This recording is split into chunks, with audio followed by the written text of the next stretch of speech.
So Liam Dunster looks like he's just had a break.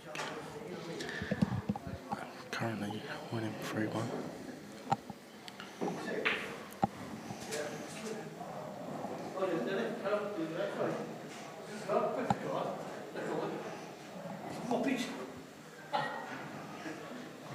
And I'm joined in the commentary by Adam Penwood. Evening. Oh God, that's a bit loud. Let's turn it down a little bit. How you doing, mate? Down a little bit. Yeah, we'll turn it down a little bit. So yeah, we just jumped in to do a bit of comms on this one for you. So it's myself, Adam Penwell, joined by Mason Penny, one of the top queuists in the whole of England. Absolutely not. So yeah, we haven't seen anything up till now, but obviously Liam, the Duster Dunster, leading Jon McAllister 3 frames to 1 here at the Supreme Pool Series at Players in Newcastle under Lyme, somewhere near Stoke. I can't really say it's in Stoke because it's some place down the road, but that's where we are. Games are to Supreme rules. This game is in the winner's side, race to 11. It's actually a lot tighter than it looks. It does go, but he's got to play it very well to land on his next ball. It flies in, doesn't it? That's for someone of your standard, mate. Get a bus through there, mate. Get a bus through there. Not even a problem. Someone of your standard would get a bus through anywhere. Mate, I'd probably get the white in there, to be honest. I'd manage to get the white in off. He's played a great shot.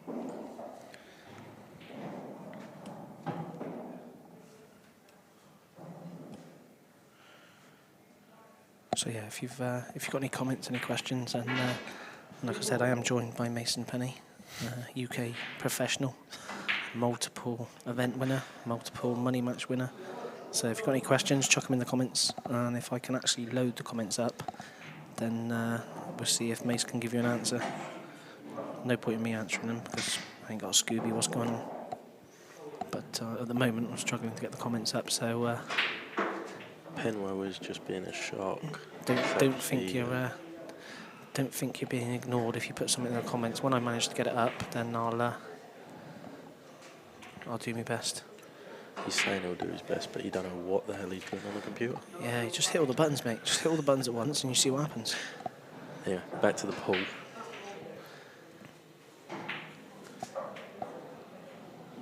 Dunster taking his time.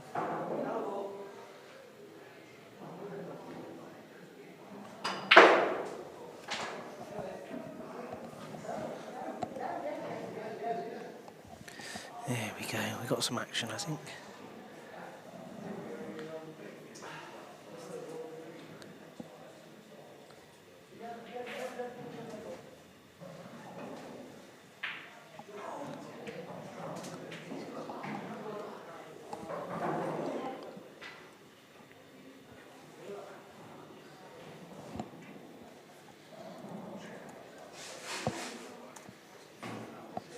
So yeah, there we go. We've got the comments up. We've got your comments available. So like I said, if you've got anything you want to say, any questions or whatever, then fire them in the comment box, and we'll do our best to answer them for you. I could give you some updated scores around the room if I can be bothered. I don't know if I can, but if you want to check the scores, fixtures, see who's playing who, then get yourself on qscore.com. Click on the live tab at the top, and then you should see the Supreme Series event, and that's miles out of date a minute, so let's get up to speed. All of those are finished. So Neil, Jamie Burnett 9-2 up on Carlo Donahue. Yeah, Neil Raybone leads Scott Crawley 9-3. Sean Story is on the main arena table. On stream, he leads Chris Mellin 4 frames to 2. Dunster's just missed there, and giving McAllister a good chance. Shane the Sloth Thompson leads Greg Dixon 6 frames to 2. No, he doesn't. 7 frames to 2 now. Jamie Burnett has just gone 10-2 up on Carlo Donahue. John Rowe has dispatched Jason Ellis 11 frames to 1. John Rose won 11-0 and 11-1. He's not doing too bad. No, he's flying, mate, flying. Chris Day leads Jez Graham 7 frames to 5. Jez Graham give Mason an absolute spanking earlier and put him into the loser's side. Just where I am, where I like to be. When you break as well as Jez did, it's hard to compete. He played absolutely awesome. Don't talk to me about breaking well, mate. Jack Whelan broke dish pretty much every single frame he broke. Lunatic. Yeah, but you had 3 break dishes in a row. Mate, I had 3 in a row and I still lost 11-4. That's sick, innit? Do you know what I'm saying? That's disgusting. Disgusting. Different gravy, mate. Meanwhile, we should actually get back to the game being played. Yeah, go for it, mate. Back to the action. Go on, Mason. Mason Penny is he's one of the super elites himself. Bit of a shock with him losing earlier, but I'm sure he'll come back strong. Definitely not a shot. So come on, Mason. There's only 2 reds and the black left, mate. I reckon you can talk us through these. Go on. I don't think I'll be talking you through any shots. Go on, son. Which way's quick. He's giving you a cue. Go on. Oh, there you go, look. I got a feeling he might take this red to the top left. And where's he taking the black? Left middle, I reckon. Right middle. No, mate, I meant left middle as you look at the table from the top. Of course you did. So as you look at the table from the top, that's the left middle. Perfect. That's a good cover. Good cover. And that makes it 3-2. Yeah, so he's got one back. And McAllister to break. Oh, we've got a streaker walking past.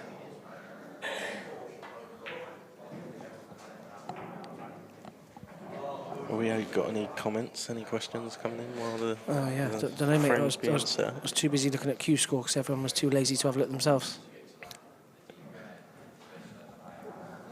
Let's have a look. Probably some silly comments, mate. Some crazy stuff, I would think. Let's have a look. Tom Clovier, how you doing, buddy? Hope you're well, mate. Penwell, are you going to win it this weekend? Mate, unlikely I'm going to win it this weekend. I've got obviously jumped into the loser's side now after playing the freak of a player, Jack Whelan. So, who knows, mate? Who knows? I didn't play too bad. Made a couple of mistakes, but like I said, he basically potted everything, mate. He only missed 1 ball, so not much you can do against that, mate. I don't play till tomorrow afternoon now at 2:30 against Neil Wren. How's that break dry? So we'll see what happens. Jigsaw Beard, your streams have improved so much. Great work. Thank you, Jigsaw. I will pass that on to the Beard Productions team. There is 4 games normally per round that are on stream available. So you've got the main arena with full commentary from the legend Nick Finn himself with someone else in the box. You've got this table which sometimes has commentary and sometimes doesn't. And then there's normally 2 other tables which have got games on, but at the moment those tables look empty. So it's either the main arena for Sean's Story, Chris Mellon, or you can stay with us and watch Dunster versus McAllister. Just as we look at the table there, McAllister broke dry and the reds do look quite nice.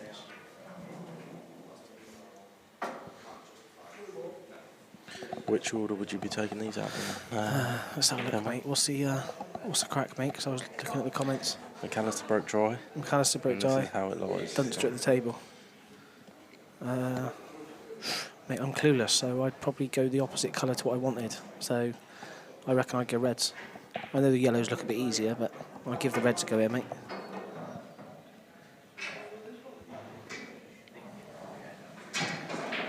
He chose the same suit as Liam Dunster, so you must be in his category. Mate, he's got loads of options. He's got loads of options here, isn't he?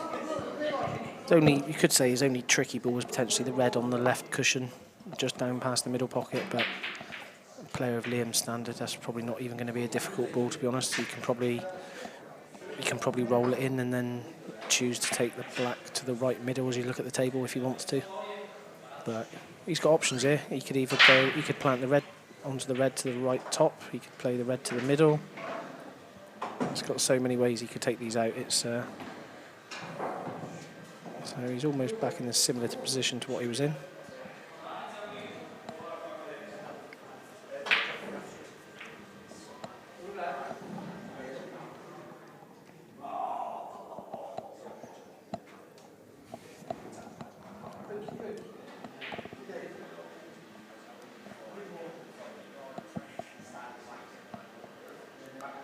don't think he wanted to be there, mate. He's pretty much put himself back where he was just now, hasn't he? Didn't want He's to a be there. very methodical player, is Liam, but obviously it pays off. Yeah, but also, I mean, I've seen him in the shootout, mind, when it's a 30-second shot clock, and the guy can still fire through him. Still fire through, yeah. The issue he's got here is obviously this yellow to the top left is a really, really thin cut. I think the reason he doesn't want to take that is because the white's going to be going back across the table. He's not yellows. He's reds. I said red. No, you said this yellow. Did I really? Oh God, no more ciders for me. No, he's on reds. He's still on reds. He's still on reds. He hasn't changed suits during the game. That's not a rule that's come in yet.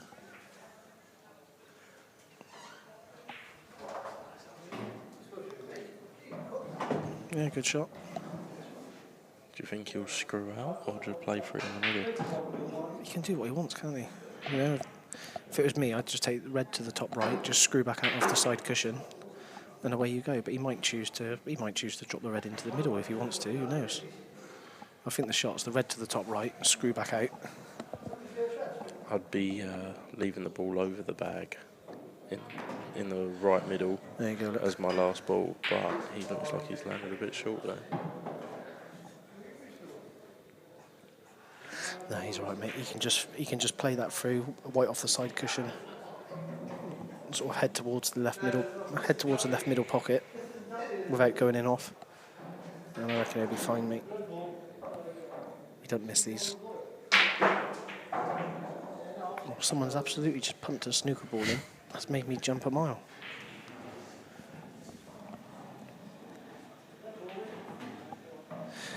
Interesting. Dubbed into the pool. Do you think a shot clock would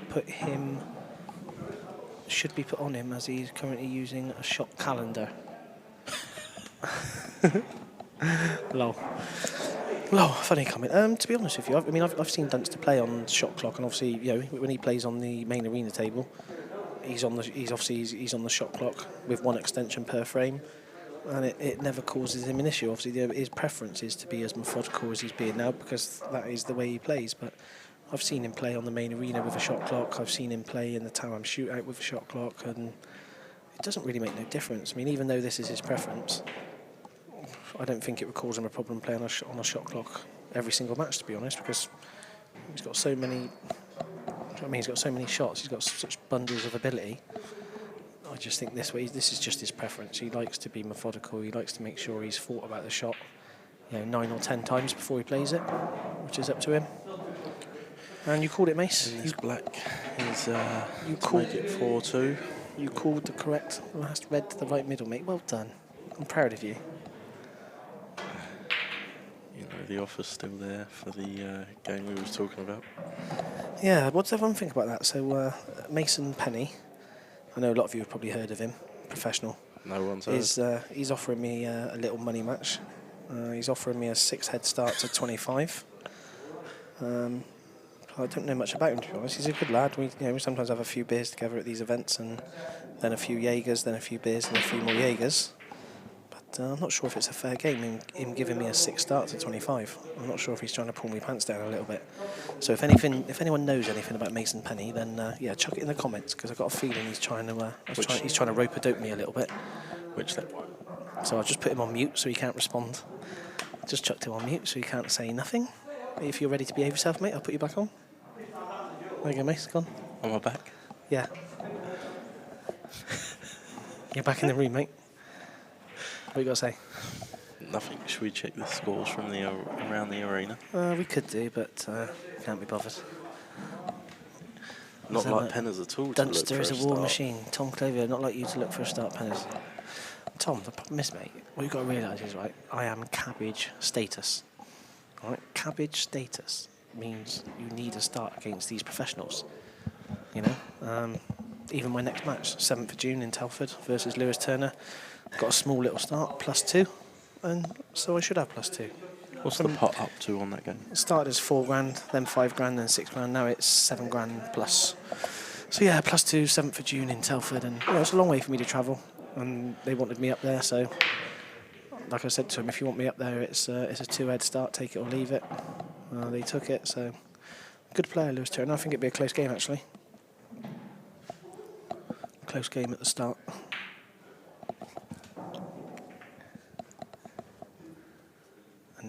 see what happens. But hope you're well, Tom. Hope you're enjoying the action, mate.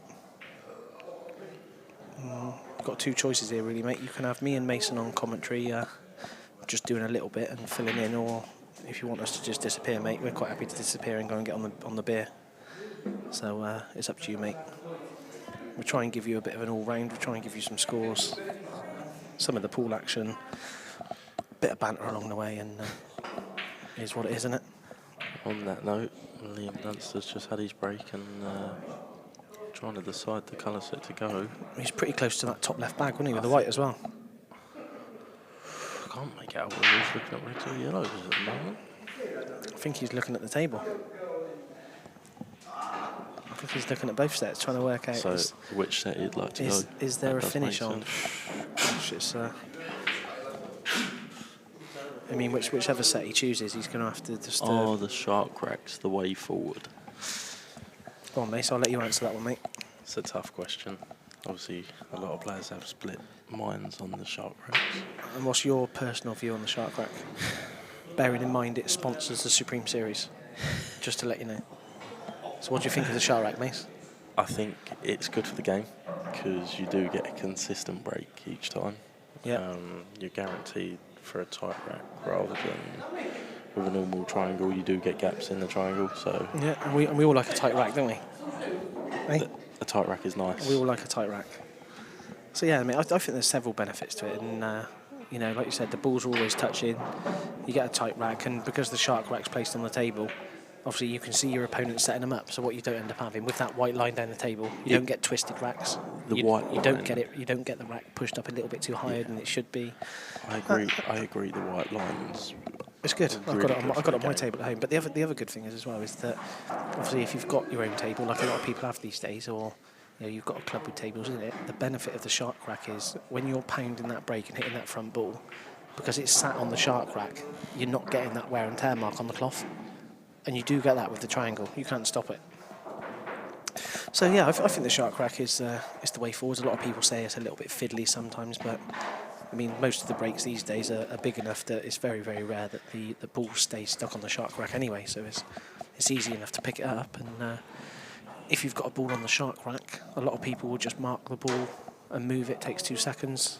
Me personally, if I've got a red on the shark rack and it doesn't go to the middle, I'll just pick it up, put it back down, and then it will go to the middle. And that's how we roll, isn't it? If you're not cheating, you're not winning. I knew you was always involved in. If you're not cheating, you're not winning. In the dodgy crowd.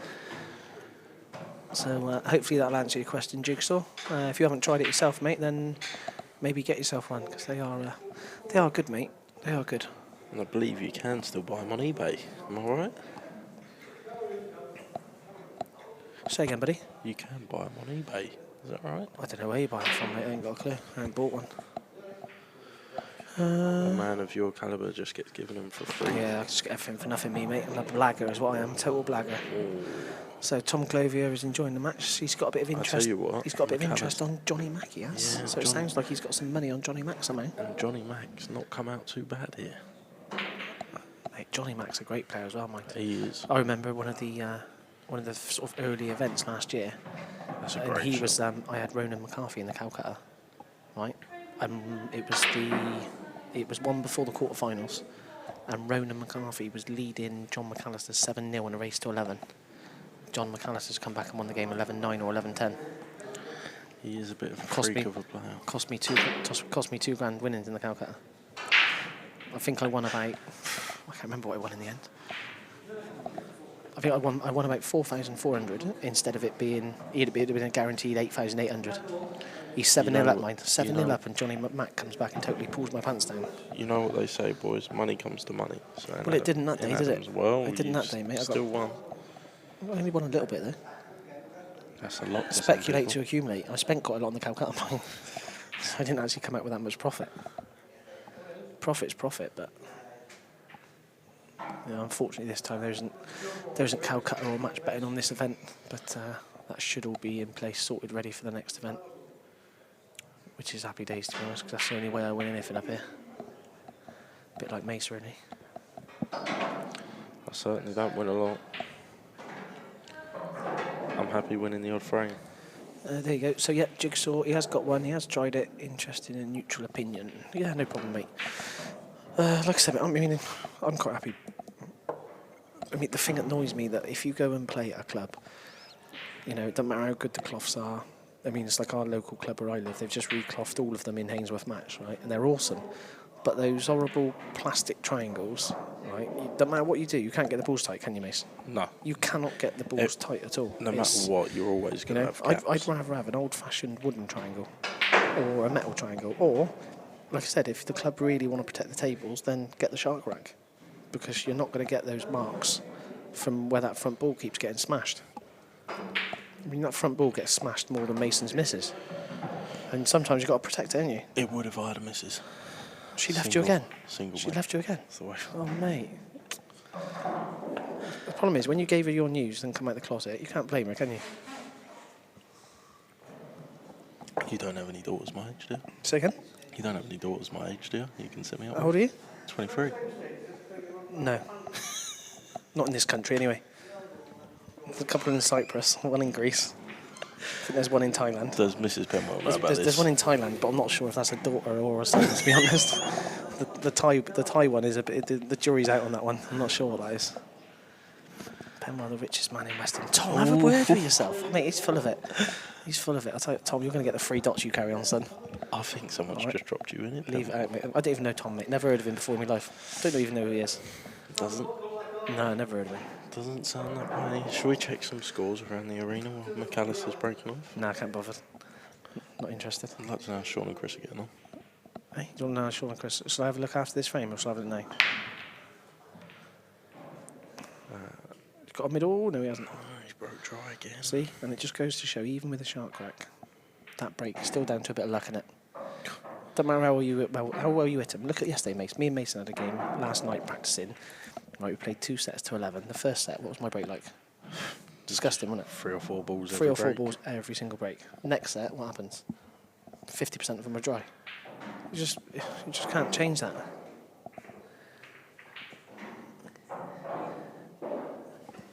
Matt DS. I'm not sure who Matt DS is, but hello to you, mate. Yes, Penners is on the comms, and Mason Penny is on the other comms. Probably haven't heard of him, mate. He's a bit of a 2-bit nobody mongo, but he's a nice lad, and it's his round, so we'll still be nice to him. Right, scores around the room. I'll have a quick look for you. We've got Stefan Racidi and Barry Lynn. They're locked at 10-all, so obviously they've got to decide to see who wins that race to 11. I can't see what table we're on. Oh, Sean far table. Sean Story leads Chris Mellon 7 frames to 4. Solid player, Sean. Decent player. He was saying how awful he felt before coming into this event. I think Really? He was just hyping himself up. Oh, he's playing well, mate. He's playing well. Craig, money marking, Larkin. Money marking. He's not money making. He's money marking, Larkin. Because money making don't rhyme with Larkin, does it? So you've got to twist it a little bit. Do you know what I'm saying? Yeah. So Larkin has beaten Carl Boys 11-6. That's a good result, isn't it? Beat Carl Boys 11-6. Lakin's a hard player to stop once he gets on a go. Shane Thompson is 10-2 up on Greg Dixon. So the sexiest man in all of 8-ball pool looks like he's going well. Jamie Burnett leads Carl O'Donoghue 10 frames to tree. So it's not actually 10 frames to tree. I just want to say tree because they can't say and 3, can they? You've got it wrong because it's 10-4. That's what I'm saying. I said it's not 10-3, but I wanted to say 10 tree. That's what they're saying it. So yeah, he leads Carl O'Donoghue 10 frames to 4. So Carl's actually pulled 2 back there because he was 10-2. He was 10-2 there. Yeah. Craig Marsh has beaten Sam Bircher 11-6. Jez Graham leads Chris Day 8 frames to 7 now. Wow. So he's Chris come back Day. and taken the lead. Chris Day was 7-3 up. My mate Ben Tanner, he lost. Absolute spaz. Bless him. I better be nice to him because we're sharing accommodation, mind. On that note, I am just going to come off the comms for a minute. Yeah. Go make sure my pal don't need a drink. Yeah, go on me, please, mate. I'll have a strawberry and lime record leg, please. I said pal. Huh? Yeah, kapow. No. Go for it. Strawberry and lime geese. Strawberry and lime. I think you're on that. There you go. Stick you on mute a minute. So, yes, Jigsaw. I have backed myself in that match, mate. I backed myself in every money match Yeah, strawberry and lime, please, pal. Cheers. With ice. Mace. So yeah, I have backed myself, mate. I back myself in every money match I play. The last 2 matches were for, I don't know what that is, mate. Last 2 matches were obviously for a lot more money, so I put a lot more money on myself than what I've been able to put on this match. But this match in June, 3.5 grand each. To get all the backers on, I've got about 500 on myself at the moment. But obviously, if the last few matches I've played, I've had about 1,200 on myself. So if the pot rises a bit more, then yeah, I'll be able to put a bit more money on myself. But you know, it's finding the balance, isn't it? You want to back yourself. Of course I do. But you've also got to look after the backers that have supported you in the past and try and get them on. You know, when you're playing a match that's 7,000 pot, as opposed to a match which is 19, 20,000. Obviously, to get all those backers on, obviously their bets have to be reduced, and likewise, your backing also has to be reduced a little bit. So it's a fine line to get it right, but everyone's happy at the moment. One thing I will not do, mate, and I do like a little flutter on a money match myself, quite often, but what I certainly would never do is I would never ever back a player who's not willing to back himself. So, if a player just wants to free roll for 10, 15, 20%, then I'm sorry, it doesn't matter if the player's 70-30 favourite, in my opinion. If a player's not willing to back himself, then I'm not willing to back him either. And that might even be friends, people that I know who play for money, and there is some of them. But I think if you're playing for money, you should be backing yourself. If you believe in yourself, you've got to back yourself. And I've got no problem telling people how much I'm going to put on myself, because hopefully that'll install a bit of confidence in them that I'm not just free rolling to try and get their money. I want some of mine as well. Anyway, back to the action. Obviously, he's had a bit of a nightmare there. He's about 2 millimetres away from that yellow. I've got a side-on view through the glass window, so I can tell you now that there's no way he can hit the red. So he is snookered. In these Supreme rules, though, there is no such thing as a total snooker. So what he's going to have to do here, he needs to get out of the snooker. He needs to hit his red, and then still needs to hit a cushion after hitting the red. So, different rules, world rules or black ball. As long as you were to hit your red, then you'd be okay, because this would be a total snooker. But like I said, in these rules, there is no total snooker. There's no deliberate fouls. So he has to make a genuine attempt to hit his red. So we'll see what he comes up with. Excuse me.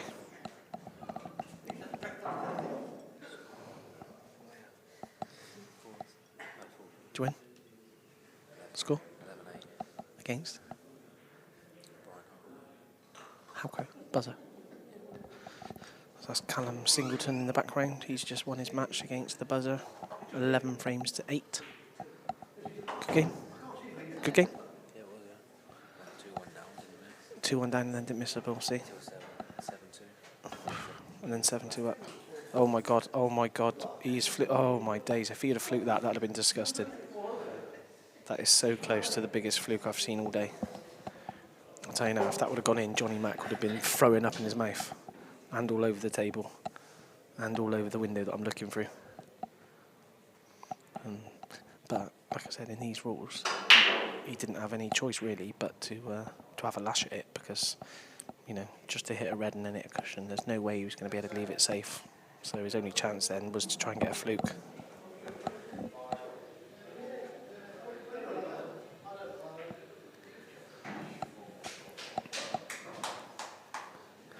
Yeah, Jigsaw, I agree with all of your comments there, mate. Obviously, I won't be repeating a couple of those, but yeah, totally agree what you're saying there, mate. At the end of the day, mate, there's a lot of people that are trying to take the game a pull forwards, and what it doesn't need is people doing stupid things and bringing the game into disrepute and causing us a problem.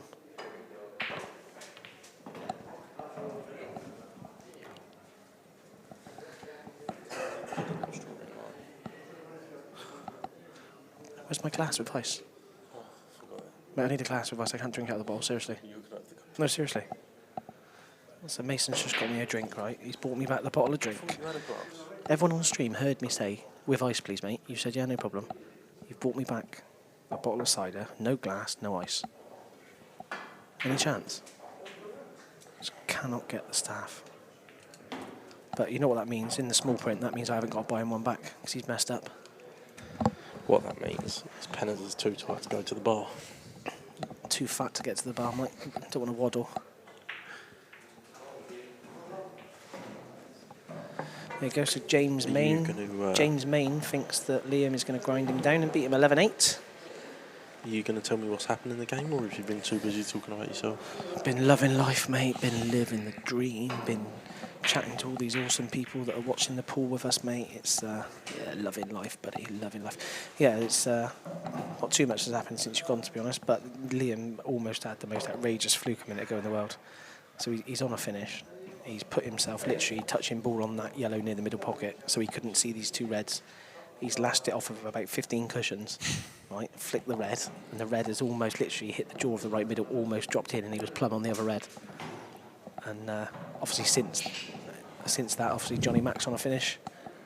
This will take it all square at 4 frames apiece. And then one of these two will break. I'm not sure whose break it is next. I ain't got a clue. We'll find out when they set the balls up, I reckon. You done the observant thing. Ooh. There you go, it's 4 frames each. I reckon it's Dunster to break. It looks like the Stefan Rosidi game's finished. That was at Hill Hill, so I wonder who... It was, we'll have a little look, mate. It was 10 each, that one, in a race to 11. So, who do you reckon? Who was it? Rosidi, no?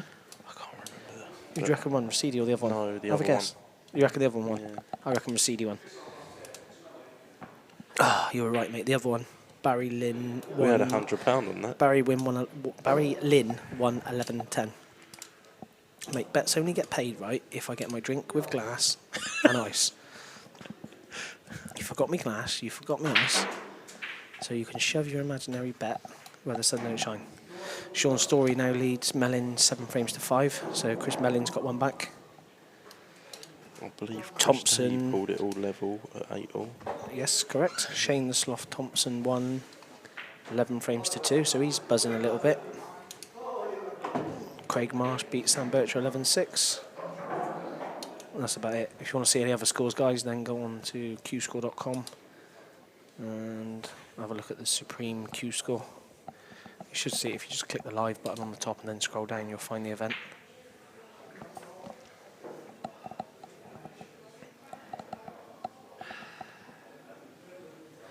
Yes, Gerant Evans, you are correct, mate. Whoever broke first.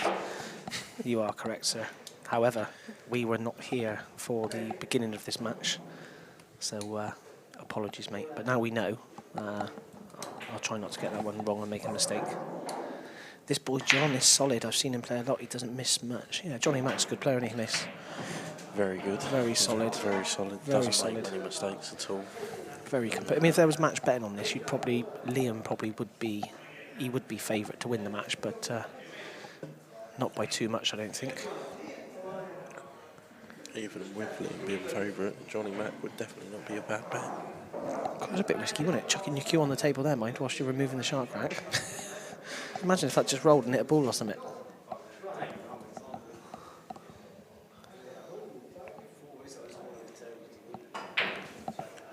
Liam looks a perfectionist and John looks more natural. Long term, I go for John.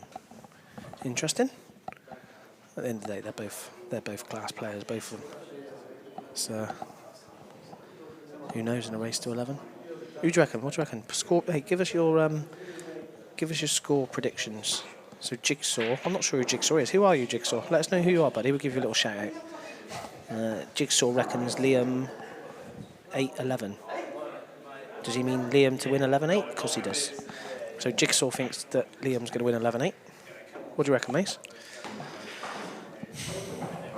I think this has got a Hill Hill written all over it. Do you reckon? Oh, mate, that'd be sick if it goes 10-all, wouldn't it? I don't know if I'll still be here if it goes 10-all. Mate, if it goes 10-all, I might be gone by then because there's a Jaeger train waiting for me. Choo-choo.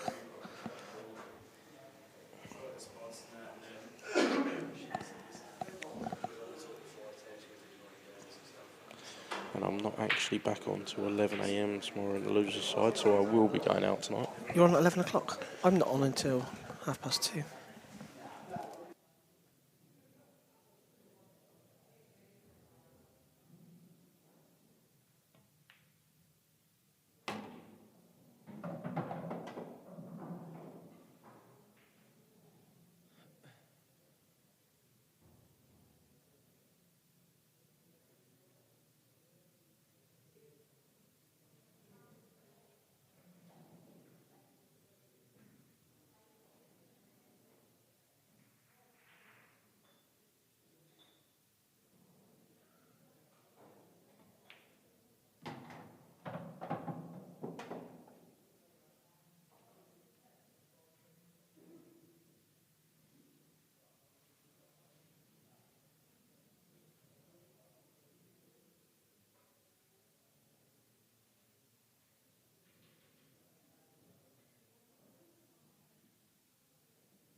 Sorry about that little bit of white noise. Just had to answer a question from a fan. And Mason answered him and gave him the answer that he wanted. Because Mason's got lots of fans. That's a great shot. He's probably thinking he was going to knock the red in at the same time then, but I don't think it really doesn't make a matters. difference, No, mate. Does it? it's Doesn't make a not- difference. It's not in his way.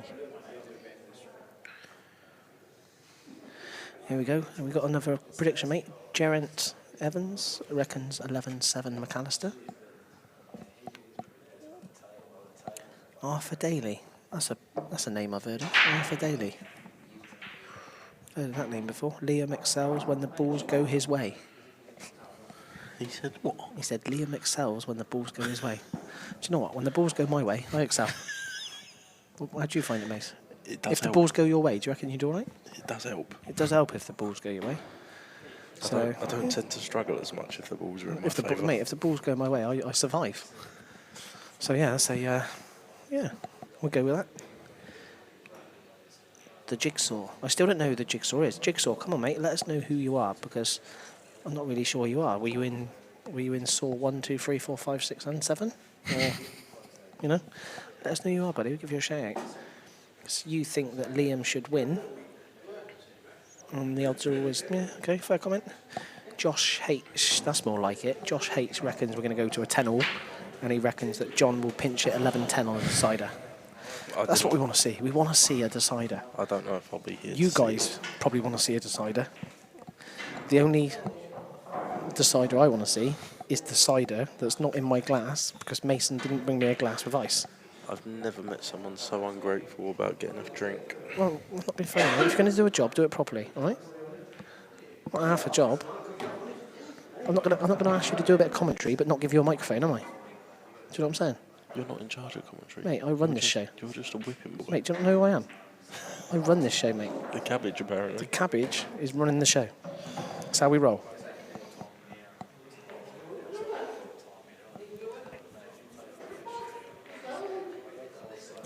Do you know when you watch streams and you have them annoying commentators that all they do is talk about themselves? You fall massively in that category. I don't watch streams. Oh, no. I can't watch streams. I'm too busy talking about myself. How can I watch it, mate? I can't watch it whilst I'm talking about myself. I don't think Liam Dunster appreciated me laughing then. You know what? So what's happened then is Liam Dunster's looked right through the window at us. As he looked through the window, Mason's give it like he's laughing, right? And Dunster stood there thinking, are you laughing at me? So I tell you now, I'll smash your face in. It looks like you're laughing at him then, mate. He's not happy with you, mate. He did give us a thumbs up after. Yeah, I know, but with like a sarcastic grin as if to say, you choppers. And he's right, to be fair, because we are a pair of choppers. But Liam, we were not laughing at you, mate. Mason was laughing at himself, which is easy to do. Big break. He's not gone dry. Oh, he's got a yellow, mate. He's got a yellow on the river.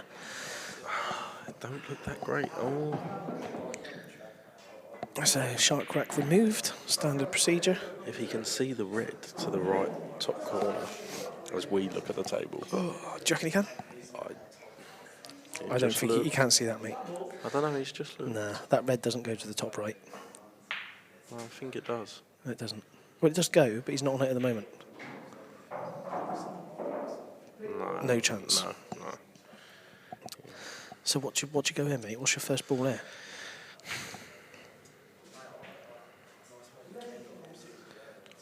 Don't know. That's a tough call. Because obviously he wants to be Reds. There's no question about that. It's Reds is the ball. But his issue is what red is he going to pot? He hasn't got a double on because the black's in the way. No, I think. Mate, I think he's. Do you know what? I think he's going to have. If he wants reds. He's eyeing up this plant. What plant? To the top left. What, red onto yellow? No. You can't play that. Red onto red. Yeah, I was going to say you can't play red onto yellow. He's taking the long red first. I was going to say, mate, the shot is go balls deep and take the red to the bottom left. Just a little controlled stun. There you go, good shot.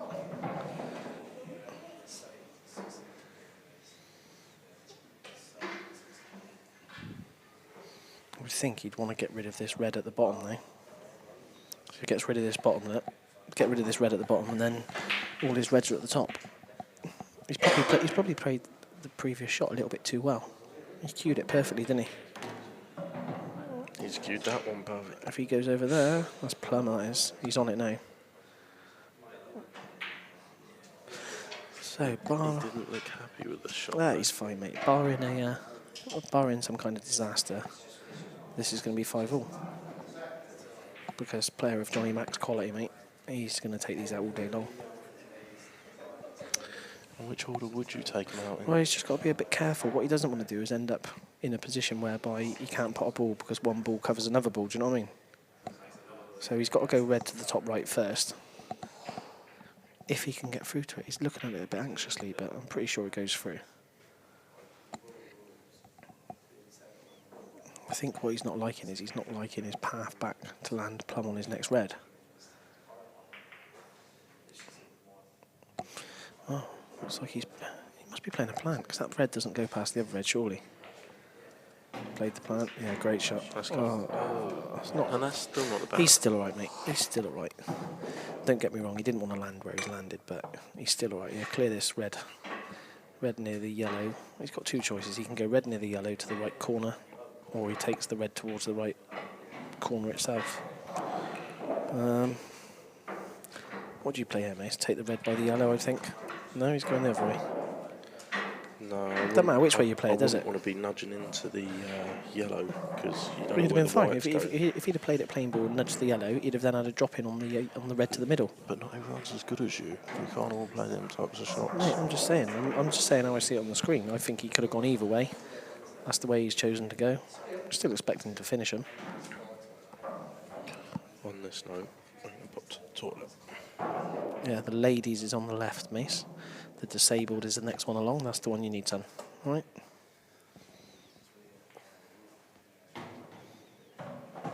So yeah, good little cut to the middle by John. Just these two reds to mop up in the top two pockets, and I'll just leave him a little tap in on the black to the middle, and we will be locked at 5 frames apiece. And it will be Liam Dunster to break next, because thankfully Geraint told me earlier that he broke first in the match. So cheers for that, buddy. There we go. He's gone about his work quite nicely there. And that's where these top players are so good. You know, that looks like a really, really easy finish, but you know, he had to mind his work along the way. There was a couple of times there where he could have easily put himself in a position where he was out of position or in trouble. But we just made it look easy, didn't he? Made it look easy. Right, let's have a drink a minute.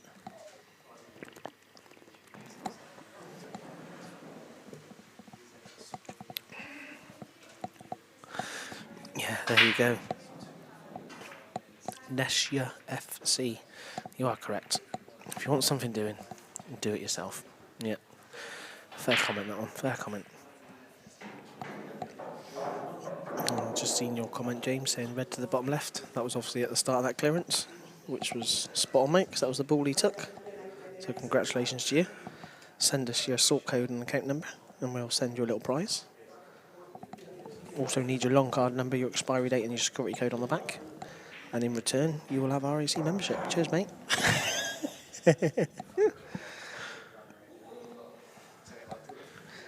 Get me yourself a few customers whilst I'm I here. was about to say, you're going to do a sales pitch, another Maybe, mate. story about yourself.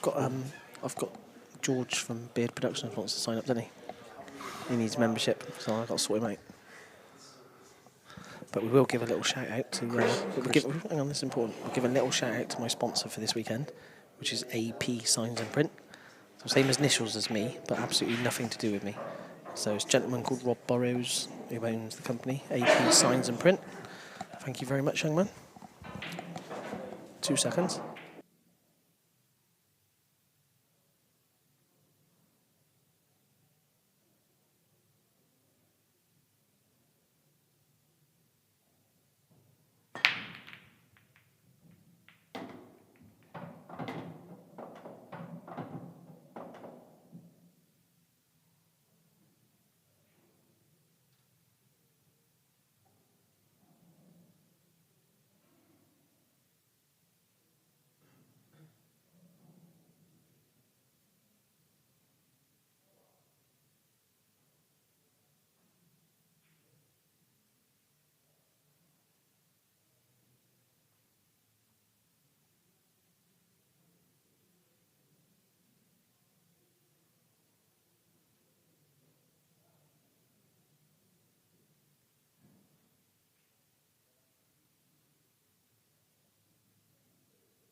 sorry about that, guys. Just had to step away for a couple of minutes just to sort out a few technicalities. So apologies, we left you in the lurch. Took us a little bit longer than what we were planning. So I'll try and catch up with some of your stuff. Maybe one of the commentators can answer when they're back. I don't know what the question is. Mate, there's so many comments. I don't know what the question is. It's right. I think it's regarding the cloth. So if it's regarding the cloth, what I can tell you is this is the grey Strachan cloth that was designed specifically for the Supreme Series. It is called the Strachan Superfine. It is a napped cloth. I know sometimes on the stream it looks a little bit like the Blue 861, but it's not. It is the, and if you see it live in the venue, you'll see that it's definitely grey. It's quite a shiny grey. Looks really nice, especially when it's brushed and ironed. It looks and plays an absolute dream. Very responsive, nice and quick. Plays very similar, for those of you out there who play on a Hainsworth match cloth, it plays very similar to a Hainsworth match cloth. When that's brushed and ironed, it plays pretty much identical to this. And it's, yeah, lovely cloth, nice and quick, very responsive. Maybe a little bit more responsive in open play to a Hainsworth match. It really is. I mean, if you it's a lot more responsive. I think. Well, I don't know, mate. I've got a Hainsworth match, and I think that's pretty rapid and responsive. But yeah, I would say this is probably a bit more reactive. This cloth, and it does look good. It's pleasing on the eye. It looks good. It is now available to purchase. So if you want to buy this cloth, then get yourself on the Strachan website. And like I said, it is called the Strachan Superfine. So it is a napped cloth.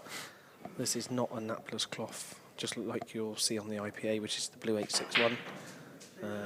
This is the napped Strachan Superfine. So hopefully that will answer your question. If there was any other questions we've missed, then apologies. You'll just have to put them back in again, I'm afraid. Should we check the scores from the arena? Yeah, we should check them after this frame. Check them after this. We'll check the scores after this frame for you. Jon McAllister's looking a bit fed up over there. Well, Liam was looking fed up just now when he played an absolute howler and snookered himself. And I think it was the shot before. He was fuming, wasn't he? Great.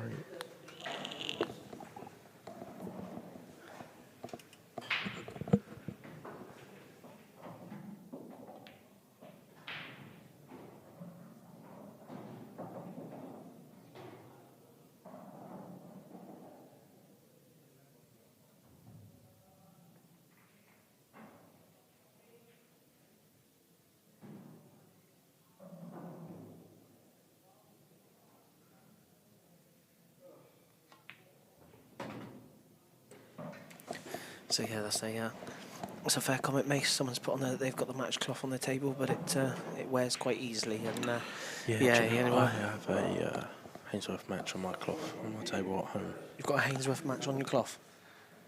On my table at home. On your table, yeah. Okay. It's getting late. Mate, I've got exactly the same. On my table at home, I've got the Hainsworth match. And what I find is, after a certain amount of time,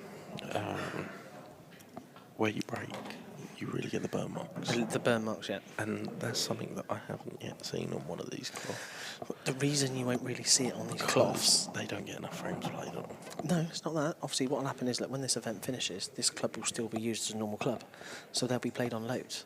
But the reason that we as players won't get to see those marks is because every time we come to an event, they use a new cloth. They re-cloth every single table for every single event. So do you reckon they leave these in all year round? How would you think they still put Hainsworth match back in? No, they stick with these cloths. So these cloths, after this event, these cloths will stay on the tables. It will then be used as the normal pool and snooker club that it is. And then obviously when we come back for the next event, about 2 days before, every single table then gets re-clothed again. So it really is optimum conditions to play in. Every time we come here, every single table is absolutely awesome.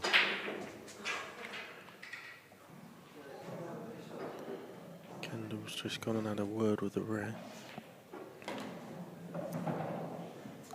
So yeah, someone's mentioned they're lovely to play on, but they're not quite so keen on the precision. Problem you've got with the precision is that it's quicker than the match again. It's quicker than this, but it's such a thin cloth.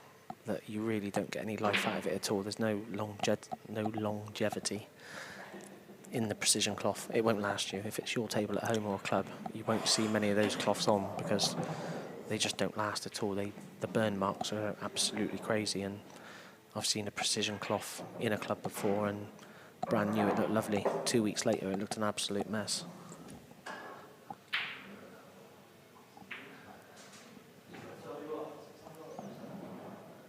God, check this out, mate. This lad said he's got a precision. It wears, but have 1.5 years. Probably get 2 years from it. I'm guessing he probably plays 1 frame a week then, because I've got a Hainsworth match on my cloth, and every time I play, I'm probably playing 20 every day. I'm probably playing 20, 30, 40 frames, and I've had it on there. I reckon, I don't know, probably five months. I reckon I've had my Hainsworth match on now, and it's still in good nick, but you can see the marks. You play every day. I can't play every day, mate. I'm busy working. We're not all like you, mate. You don't work. My good friend Christine. That's a great name, isn't it? Zombies Ate My Pizza. What a great name that is. See that, mate? Zombies Ate My Pizza. Quality name. So, 6-5, Jon McAllister. The ref has come over. What's going on here? I don't know. I reckon, because this match is taking so long, I reckon that the ref. So because this match is taking so long, the referee has come over and now told both players that this match is now on the clock. Liam Dunster's just bear with me a second. Bear with me a second.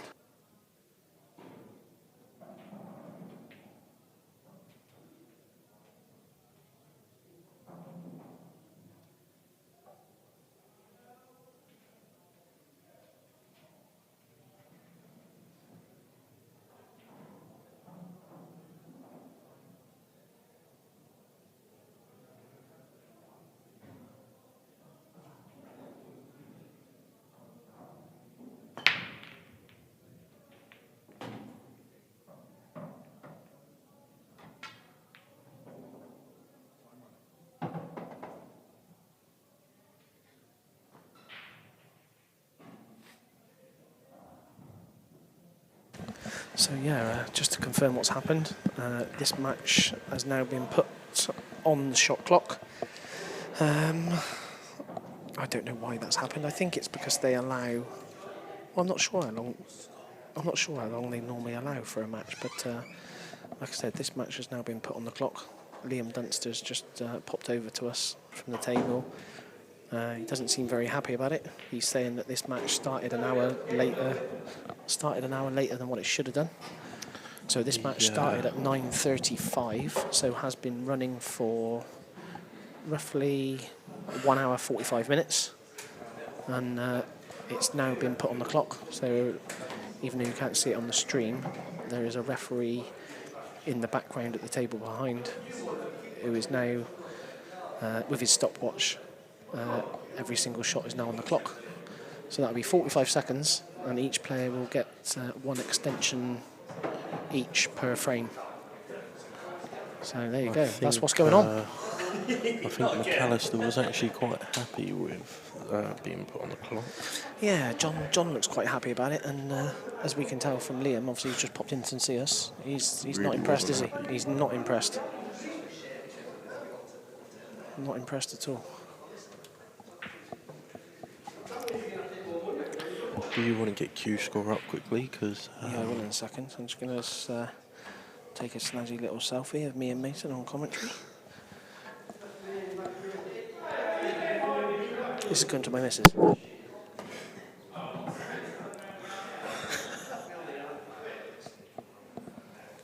Is that to make her think you have friends, or? No, it's to make sure she knows I'm here and not somewhere naughty.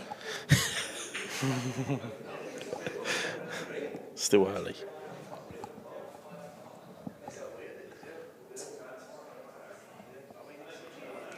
So so this is interesting. So Zombies Ate My Pizza.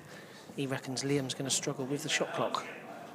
I don't think he will. We was having this conversation earlier. Yeah, we I did, don't didn't think he'll struggle. He's used to playing in the arena. I mean, he's been in 3 finals.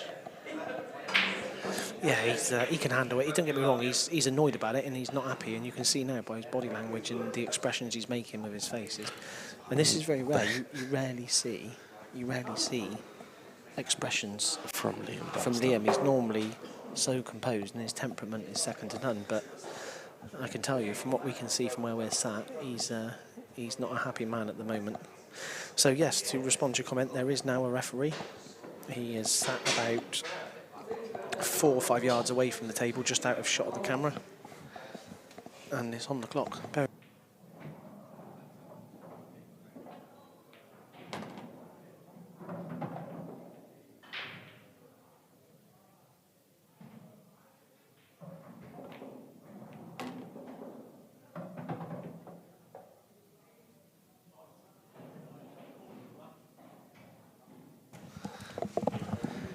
So yeah, if you sorry about that, I just got someone trying to tempt me into another drink, naughty person. So yeah, as you look at the stream, if you look to the top left-hand corner where you can see that pair of legs dangling down off that chair, that's the referee with his stopwatch. Can we just get on Q score quickly, because the Sean Chris Mellon game is over. It's finished, is it? I reckon Sean won then. Yeah, I reckon Sean won. Sean's story, great win. He beat Chris Mellon 11-6. And the Chris Day game Great is victory. at Hill. Yeah. And Jez is at the table from what I can see. Jez knocked me out earlier playing some absolutely fantastic pool. He played a ridiculous cut. I can't remember what frame it was now. But it was absolutely outrageous how thin it was.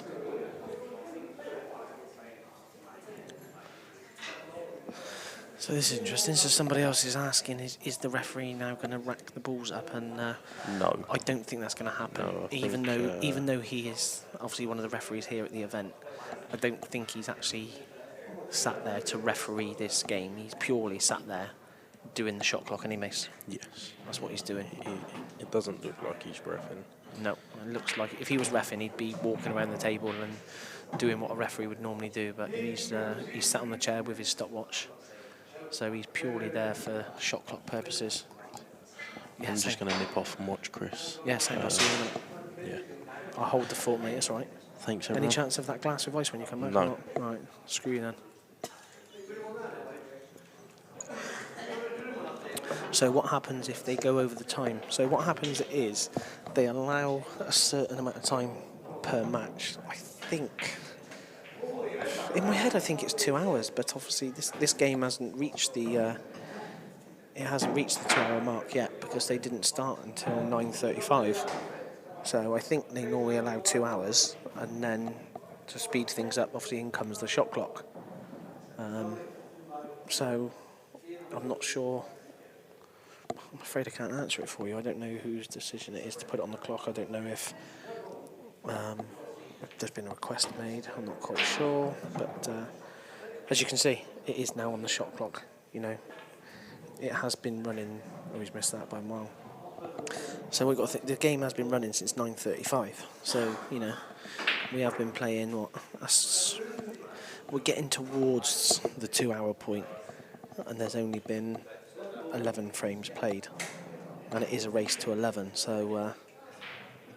You know, there's no way this game is going to be finished in 2 hours anyway. So they've probably decided to put it on the clock, just to speed things along a little bit. There's only one other game on in the room, which is Jez Graham versus Chris Day.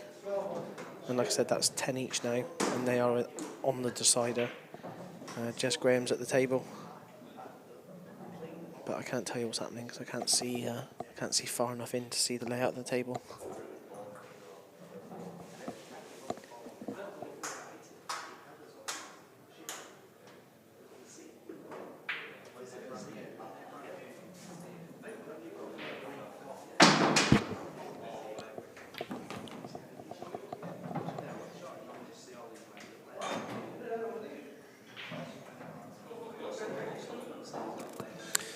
So, like I said, mate, I think it's a 45-second shot clock. But as with any shot clock, you do get one extension each per frame.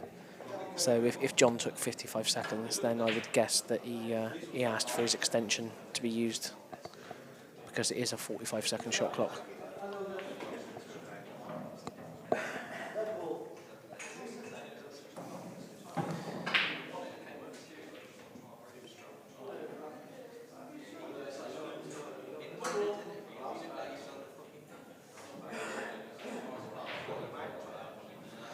Yeah, I'm not quite sure why the game. I'm not quite sure why the game started late. I'm guessing it's because the previous game lasted a bit longer.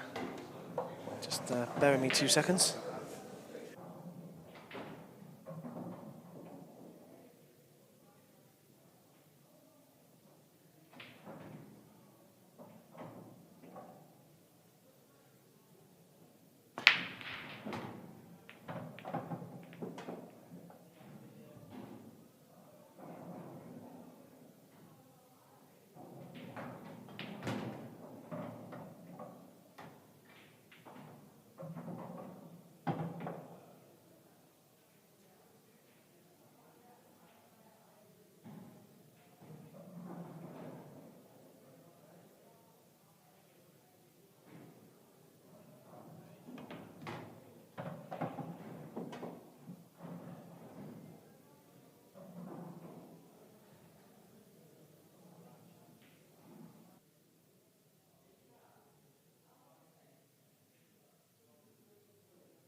So yeah, there we go.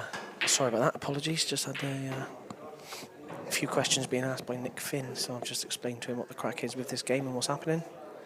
As you can see, Liam's just tapped that black in to take us to 6 frames apiece. It looks like the Chris Day, Jez Graham game is still on this deciding frame, locked at 10 frames apiece, race to 11. I'm just stood up at the moment and I can see the table. Jez is at the table. White's behind a red, but I'm not sure if he's on reds or if he's on yellows, but it looks a bit of a messy frame. It looks a bit scrappy. And that one could go on for a little while yet. I don't know if they've put that one on the clock yet or not, but this one's on the clock. Got a few rowdy snooker players behind me at the table playing snooker. I think they've had a few too many shandies, mind. Because they sound... He sounds like he's off his head, this lad. Yeah, he's smashed. You can hear this bloke behind me playing snooker. Look. He's absolutely smashed, you can hear him. Yeah. They've been on the sherbets. They have been on the sherbets. Absolutely smashed.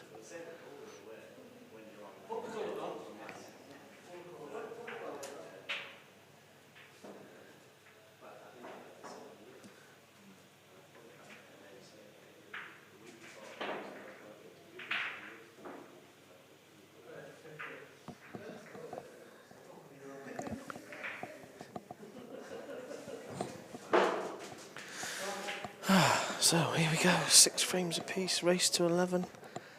You might have to tune in tomorrow morning to see the conclusion of this one. I'm not sure if I'm going to make it to the end myself, but Liam Dunster to break, 6 frames apiece. Straight down the middle is his preference. Cool, I tell you what, that's close to going in off in the middle there, and he's got kicked in off in the top anyway. So he looks a bit annoyed with himself, but he'll know that's a bad break. He should.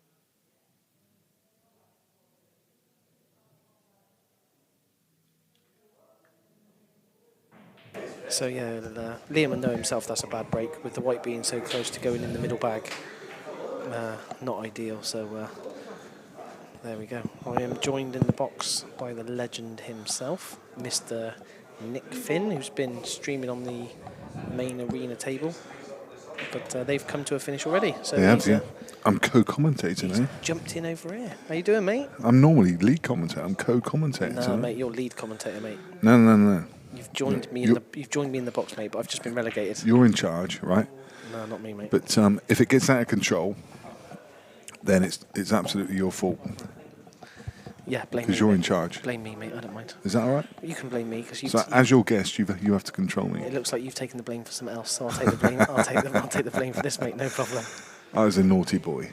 Just to confirm, there is no match betting and there is no outright betting No. for this series. So You see- if anyone's got confused messages about Yeah. anyone offering bets or odds, unfortunately there isn't any.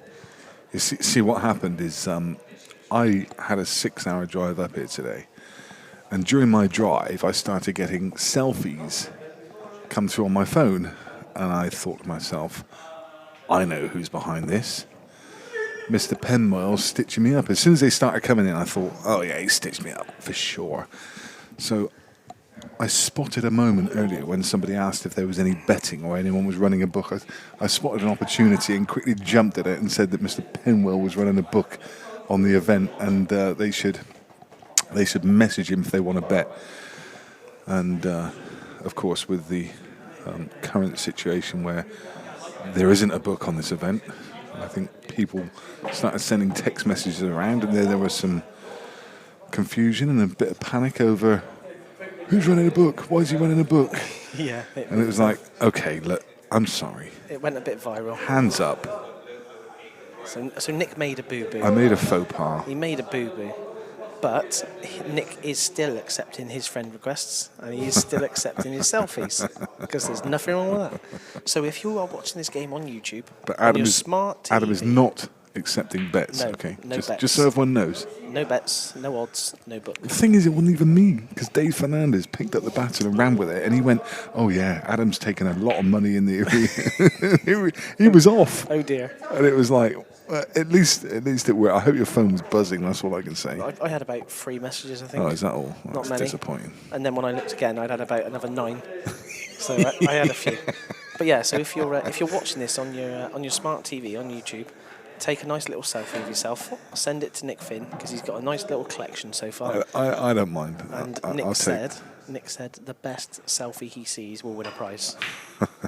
So if I'm getting it from all angles today, because David Kirkpatrick, yep. the little tinker, has put up a message on Facebook saying that I'm offering a free I saw that as well. £10 bet to anyone who wants to. in round 2. Yeah, Nick Finn is giving a £10 free bet on the second round in the Players Tournament this weekend. See, these people here are causing trouble. That's the issue. Cheeky monkeys.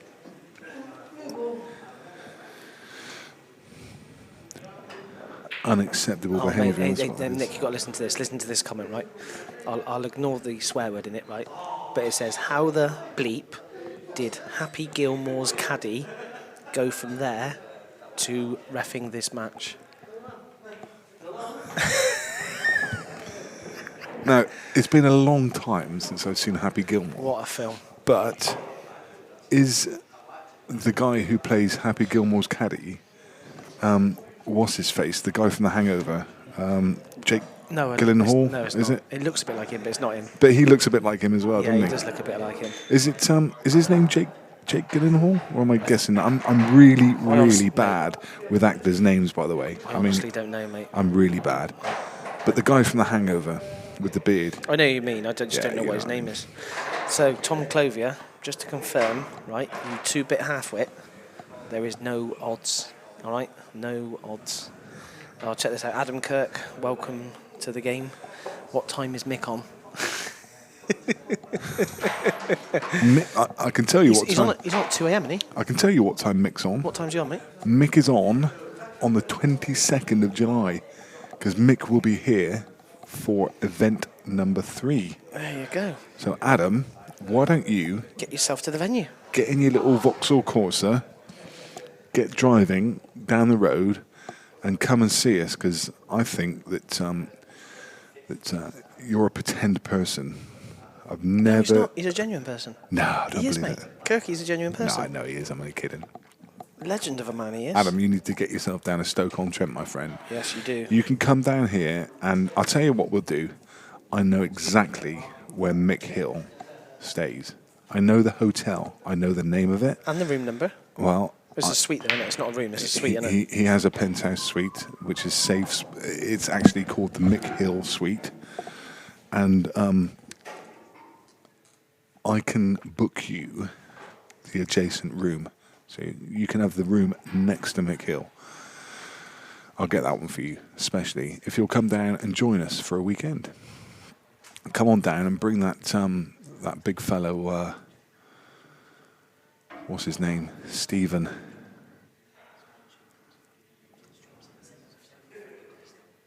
The one who looks like that comedian.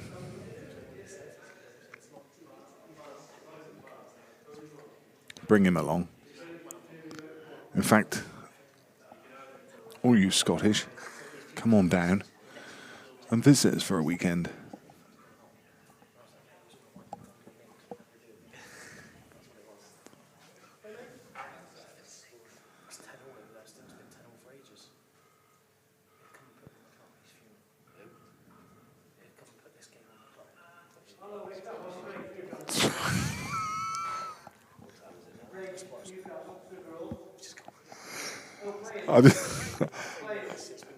I just got a selfie. I just got a selfie from Adam Kirk. I wish I could put that. I wish I could put that on screen. Adam Kirk lying in his bed on his pillow, which has got in thick black capital letters. And I'm telling you, he's not written this on with a magic marker. He has had this embroidered. Mick Hill. And Chris Mellin is jealous that you haven't got a Chris Mellin pillow. Chris Melling was fuming. over with us on just behind the commentary booth, Chris Mellin is fuming. and he had a good laugh And at said, "Where's the my?" Mick Hill picture. He But said, "Where's the Mellin pillow?" yeah, Adam, you need to get yourself a Chris Melling pillow.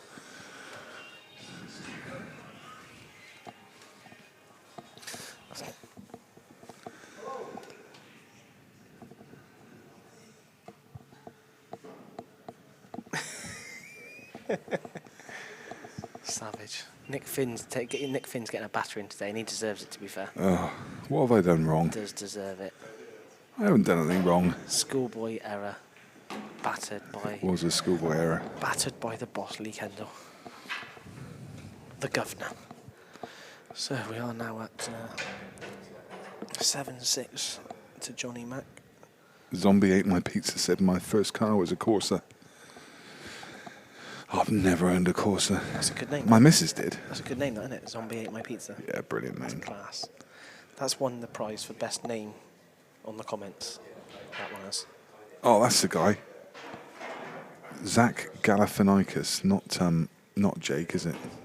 There you go. You're right, You had a though. rough idea what you want to make.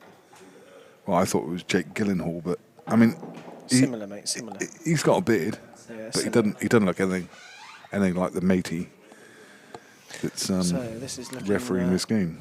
This is looking like 7-7, Nick, I reckon. Do you know what? I got to say, I like commentating on this table. It just feels a bit more relaxed. You can have, doesn't it? you can have a bit more of a crack over here, to be fair. Yeah.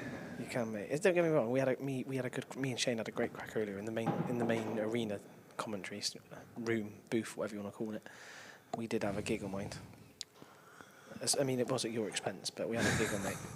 The best bit was when we put Shane Thompson in your jacket. Mate, that was awesome. He looked good. I need to copy that picture. I'll send that to you. I need He it. did Yeah. look good, to be fair. So Dunster at the table on the reds. He's got enough angle on this red just to stun himself down the table. He's got options then. He can need 2 dolly reds. He ain't going to make a mistake with these. Nice and simple. All joking aside, I mean, Liam Dunster is just the consummate professional, isn't he? I mean, he is like every single shot is just the same Routine. Yeah, the same routine, the same. It's just professionalism in every shot. He just exudes it in everything he Do you know what, does. mate? It is, but do you know what? This is the first match when I've ever seen him show facial expressions and body language expressions where he's clearly not happy. Never seen it from him before. But I mean, people get on his back and say that he's boring or monotonous or whatever. I love watching it. I mean, He's you know, class, for what anyone's, I think he's the most electrifying man in all of 8-ball pool, personally. Wow. And I'm not. I'm being genuine. I mean, I really think that. Is that not Seb Webb's tagline? Yeah, but I don't. Yeah, but I mean, Liam's got it, hasn't he? Yeah, He's got the Liam has lot. got it. He has. I mean, there's. So are you saying that Seb the Pleb Webb is not the most electrifying man in all of 8-ball pool? Maybe the second. Maybe the second. I'll go with that one. But no, I mean. Dunster is electrifying, isn't he? He is electrifying his Dunster. And I don't. And people think that, you know, we're saying this tongue in cheek. I genuinely mean it. I really do. I think he is just like the consummate perfect. If you talk about longevity of career, this guy will be around in 20 years' time. Mate, He's a Phil Harrison of the game. He is. And if absolutely. there's one guy you can bet your bottom dollar practices and practices and practices, it's Dunster in it. Yep. Probably on his own as well. Probably does. Not necessarily match play or whatever, but he's just one of those players you can guarantee he puts the hours in. No, I mean, just the perfect example. I mean, look what he's doing with this break. He's going up. He's touching. You can't see it because he's in the way of the camera angle. But he's gone up and he's touched the sides of everyone. He's made sure they're all touching. That's why it's on the clock. And let me tell you now, he's gonna pick up that cue ball, and he's gonna put it down on the table with one finger on top of the ball, and he will rotate it into exactly the right spot that he wants it in, and he will go through the same methodical approach on his break shot and every subsequent shot to that. And I think the professionalism is just. So you see people that they're just a flash in the pan, and they're good on some days and they're not good on other days. This guy rarely has good days. I mean, okay, he's struggling a bit against Jon McAllister, but Jon McAllister is an absolute beast of a player as well. So, all right, you know, it's not everyone's brand of pool. I'm just trying to find you that result, mate, because Chris Day and Jez Graham were locked at 10-all for what seemed an absolute age. Oh, and bear in mind, Jez lost. yeah, he did. So Chris Day has come out winner 11-10. Oh. But to give you an idea, I don't think that game was put on the clock, and they started at 5-9. Yeah. This game started at 35 minutes past 9.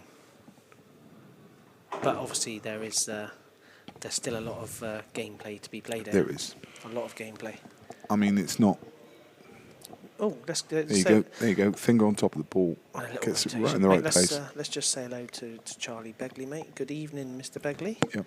Just seen your comment, mate. I hope you're well. Just see you've got your young star of the game. Got your money match lined up with Ryan Lambeth coming up soon. I heard that. So good luck to both of you lads in that one. Two young men. We've got a great future in the game. Oh, where's that cue ball? He's lost the cue ball again. Oh dear.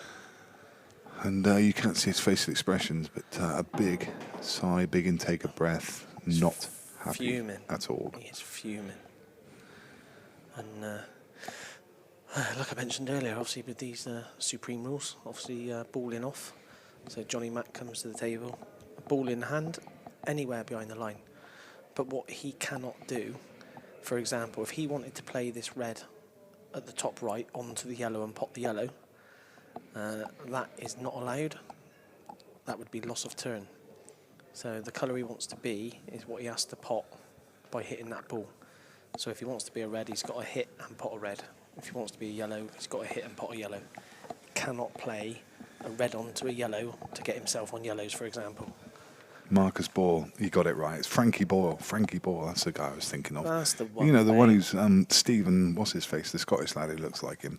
Get him down here. He was down here last year, actually. He came down for an event last series. Come on down and see us. So there you go. Ollie Whelan reckons that Charlie wins that game with Ryan Lambeth. So if that's the case, mate, then get Charlie a message. I'm sure there'll be some money available for you to get a bet on. Zombie ate my pizza. Look at that. The Rock of 8-ball pool.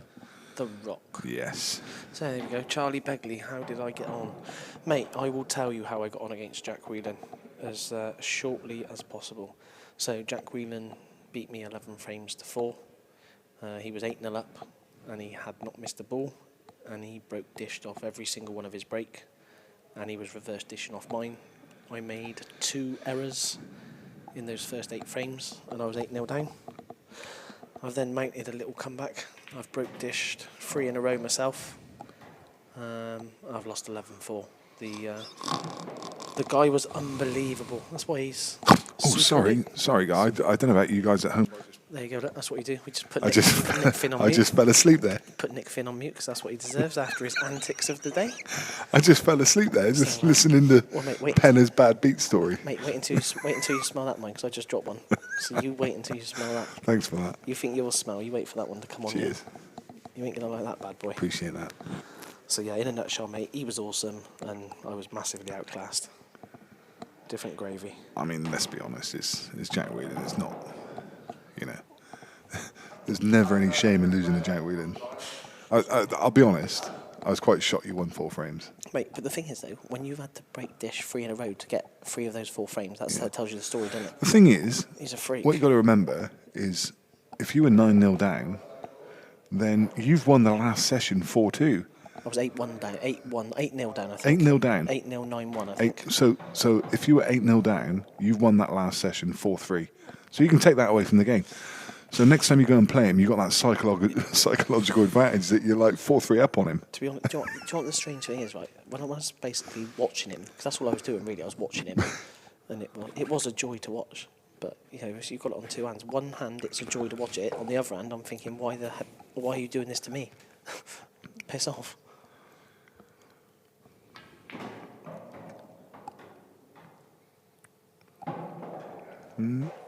But He just got the wrong angle. Just seeing whether he can. Has he got the angle just to be able to punch the white ball down into that gap? mate, he's gonna. I think he's wrong. If I'm correct, I think he's gonna have to play this with some top left. He's gonna have to play this with top left. To come off the cushion and create the angle. Here we go. Oh no, he had the angle. I didn't think We he were had the angle, talking. mate. It's funny that the way you see it on the TV screen, isn't it? The thing is, if you were on the main arena, you could have changed the angle and had a look then, couldn't you? But Yeah. from where we were sat here looking at it, it didn't even look like he had that angle. No. So Johnny Mac, I mean, back in the lead. I could have lifted my eyes up about an inch and a half and That's too much work. and looked up at the table Too much because it work. is right in front of me. But It's been a long day, mate. We don't need to do that. so Johnny Mac still has the advantage. He's going to be breaking in frame number 16 as well. So quality player is Jon McAllister. I mean, I remember event 1. Don't, mate. I mentioned it earlier. I know what you're going to say. What? When he was 7-0 down to Ronan McCarthy and come back and won. No, Oh, I thought that's what you were no. gonna say. He was 10-2 down against Jack Whelan and came back and won. Oh, God, I forgot about that one. Yeah. The only one I remember is when he was 7-0 down to Ronan. Yeah. Because I had Ronan in the bloody Calcutta, didn't I? Oh, mate. I was fuming. Yeah. And to be honest with you, it wasn't good for Ronan either. He had 25% of himself. So it cost us all. How do you come back from 10-2 down against Jack Whelan? I mean, 10-2. This is Jack Whelan we're talking about. Unbelievable. But he is one of those players. I've seen Johnny Mac, right, behind in matches by 5, 6 or 7 sometimes. Yeah. And he's just got this thing that he does. And all of a sudden, he starts coming at you. Just and you're clicks. thinking, do you know what? He's now favourite. He's done it loads of times, hasn't he? It's funny that I mean, I'm not saying that Liam's going to lose this one, but White. oh yeah, it's okay. And that's the fine margins, isn't it? That's the fine margins. Liam's gone in off a couple of times, and he's looking across, and there's a wry look on his face. Real fine margins, and he's played almost exactly that same break, and he's been kicked off twice. And as I say, he looked across and caught my eye as if to say, "Yeah, well, it's not your day. It's not your day." But yeah, no, I was going to say that I watched Liam last event, and he lost to Ben Flack. So he's not having his absolute run of the game No, he's as you'd not, expect him to. Not quite on it at the moment. No. And like you said, he is the ultimate professional. But in this game, I've really seen bits of Liam Dunster that I've never ever seen before. I've never sort of seen him. I'm not going to say lose the plot, because he hasn't lost the plot. But I've never seen him get annoyed or show that he gets annoyed. Do you know what I mean? Because you just don't ever see any different expressions or anything from Liam. But he certainly showed me in this match that you know, he is human. He's not a robot. I mean, obviously he does get a little bit annoyed sometimes, and today he's shown it. Yeah, someone just mentioned that King of the Hill last week. I mean, King of the Hill. Carl Boyes got to 15 each, didn't he? 15 apiece, and I thought, do you know what? I think at one point he was up a couple frames as well, and Yes. I thought Liam's got his work cut out here. Oh, that's gone horrible. By the way, not nice. but I thought Liam's got his work cut out here, and then suddenly he just hits another gear Suddenly and wins bang. 10 in a row, wins 25-15. It's mad, isn't it? So someone was just asking if Chris Day won, and yes, he did. He was 10-all with Jez Graham. Chris Day won the decider, therefore he won that match 11 frames to 10. Yes, Charlie, I am in the losers side, mate, where I deserve to be. So that'll be tomorrow afternoon, 2:30, against Neil Wren, I think it is. Can you enter these as a one-off? So, Charlie Yep. Begley, yes, you Yep. can. So if you want to enter the series or enter the one event, 2 events, whatever you want to do, what's he got to do, Nick? Pay some money to Lee Kendall. So he needs to message Lee Kendall. Either message Lee directly or just send us a message to Players Pool Events Facebook page. You can just hit the message button on there and send a message in, and Lee will pick it up. But yeah, you can enter any of the events individually at a cost of £300. There you go. And you would be more than welcome. Come and join us. You would be, Charlie. We've got a youngster with us this weekend, mate, who's playing, young Cian Monaghan. I'm sure they know each other. I'm sure they do, mate. Good little young player is Cian. He played earlier. Didn't play very well, actually, to be honest. I think he lost it. He lost his match to Moroccan lad Bunif. Bunif, whatever his name is. But he looked like he played quite solid, to be fair. And Yeah. once he got a couple ahead, Cian's head dropped a little bit, and unfortunately that was the end of that. But he'll have a second chance tomorrow in the losers side. So hopefully he'll be able to have a good run. And Geraint, thank you very much, mate. Do our best to give you some comms and a bit of banter along the way, mate. That's what it's all about, isn't it?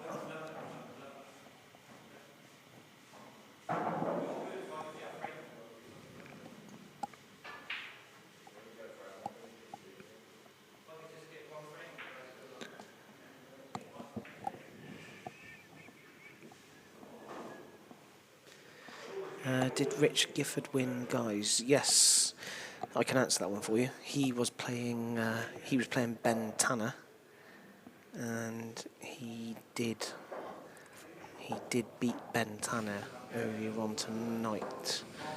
It was 11-7. Richard Gifford won that match.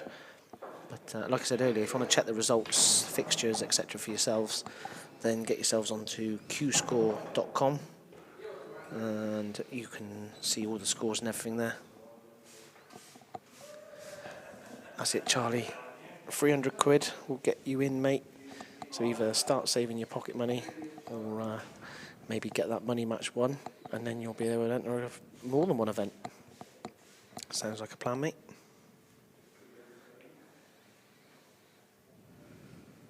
Oh, he's got lucky there. That's almost gone in off. Instead, it's rattled in the jaws.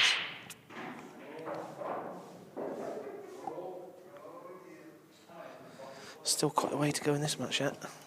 First to 11. So Johnny Mac needs 3. Dunster needs 4. And as I said earlier on, I reckon this was going to be a 10-all. I said that, 10-all decider.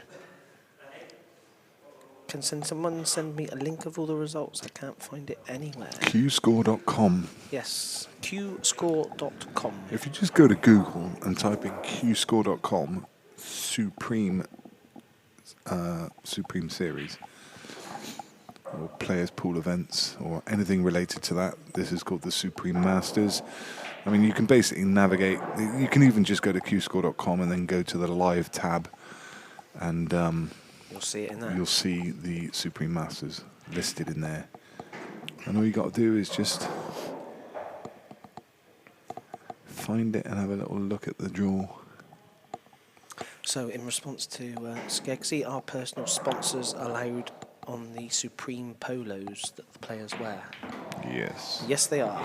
So that's a nice, easy one. Greg Bonner, I think. Sorry, not Greg Boner. Yes. Greg Bonner, apologies, mate.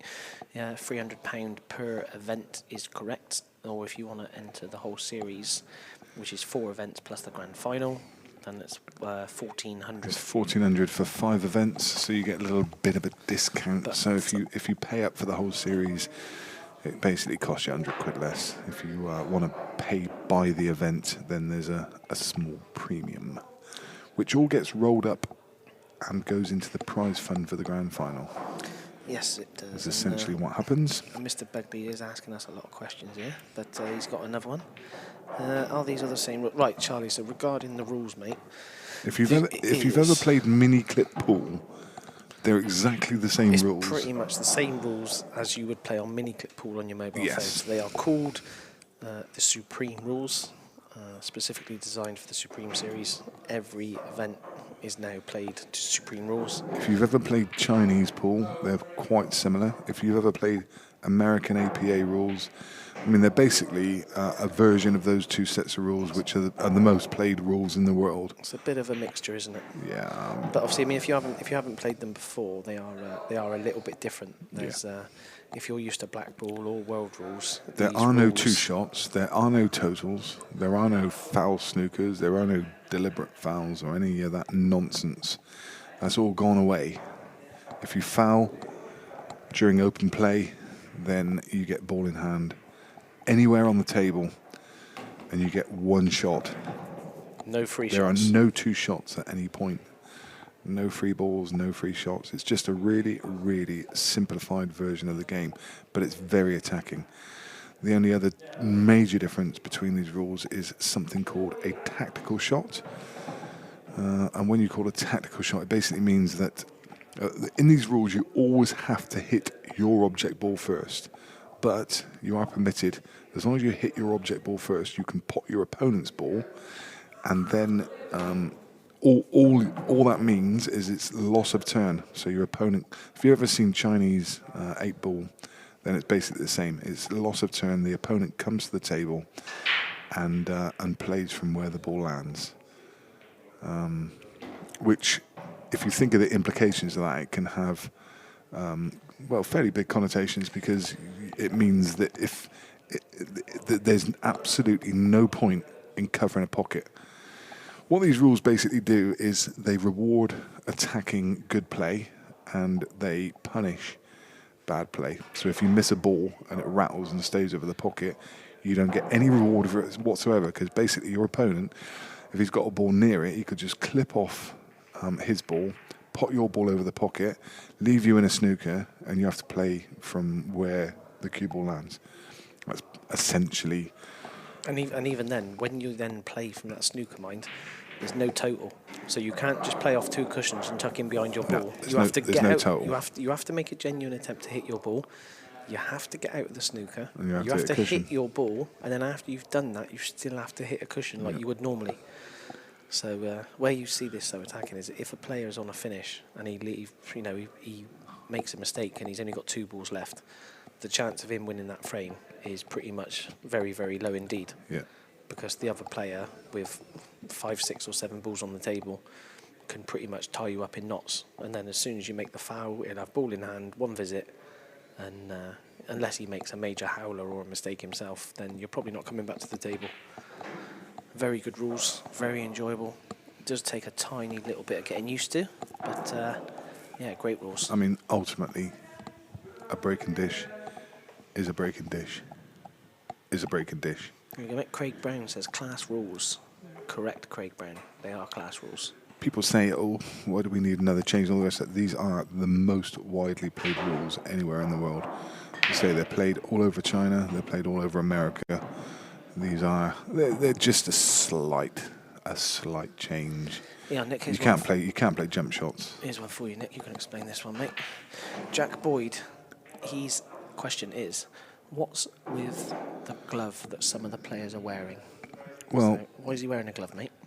So The glove of love. we were having a conversation about this because there's only actually 2 players in this event who wear a glove. One of them's Liam Dunster, and the other one was the player who was on the main arena table and just beat Chris Melling in Sean's Story. So basically, I mean, if you look at the gloving contest, not many people wear it in English pool, and you never see anyone wear it in snooker. Yet if you cross across the Atlantic and go to America, you will not. It's as much as a rarity to see somebody not wearing a glove in America as it is wearing a glove, and it's basically to keep the friction down. I mean, when I used to play snooker, I used to get quite sweaty hands, and I used to use a bit of chalk on my fingers just to make sure that the cue ball runs smoothly through. And I'm always keeping a little bit of what is it, emery cloth or whatever they call it, just to wipe down the cue, just to get rid of, you get greasy fingerprints and marks on it, and it just doesn't run through your fingers properly. But the thing is, the key difference between UK and America is, of course, when we bridge, we put our hand on the table and we run the cue ball across our thumb.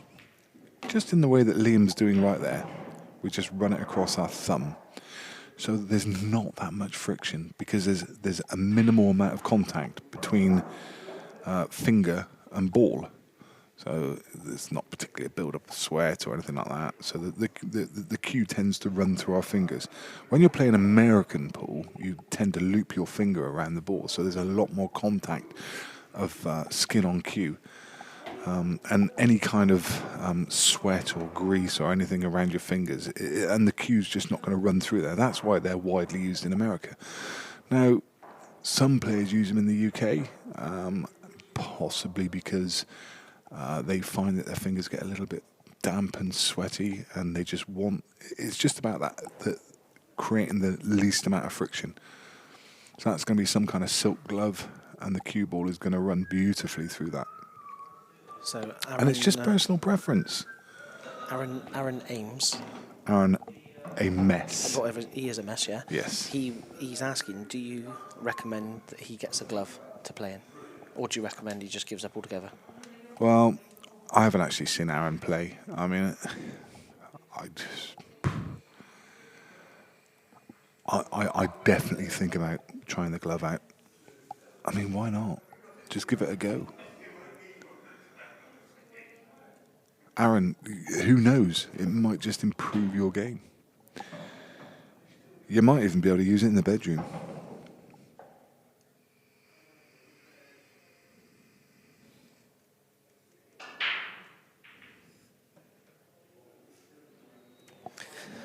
No, Aaron, I don't have any gloves myself, mate. It's Oh, I could find you a glove. nothing. I don't need one. It's nothing. I've never tried it.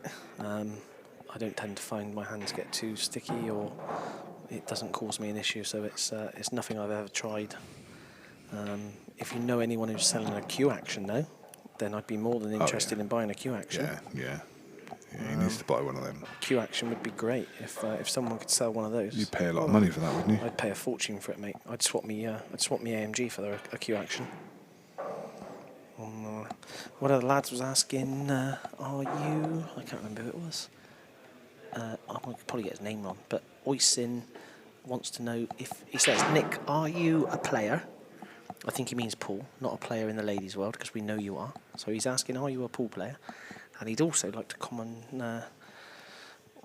make the comment that Beard Productions is a pleasure of a service. That's a great comment. Thank you very much. So are you a player, Nick? I mean, when you say player, elaborate on player. He means, are you a pool player? Stephen Beggs, if you make a silly... 2 seconds. Stephen Beggs, if you make a silly comment regarding match odds or outright odds, there is this little button that I've got on the computer in front of me, right? And it's called 3 dots. Now, if I hit that 3 dots button on your name, you will not be able to see any more Beard Productions pool for the whole weekend. Who's that? Stephen Beggs. So there's your opportunity. Don't say you haven't been warned. If I hit the 3 dots, my friend, you won't see anything else. And I'm not quite sure what Aaron and Mess is on about, but he's asking, why am I taking a start off a player the same level as you? I don't know who you mean, Aaron, so you'll have to elaborate on that one, mate. If you elaborate, I'll give you an answer.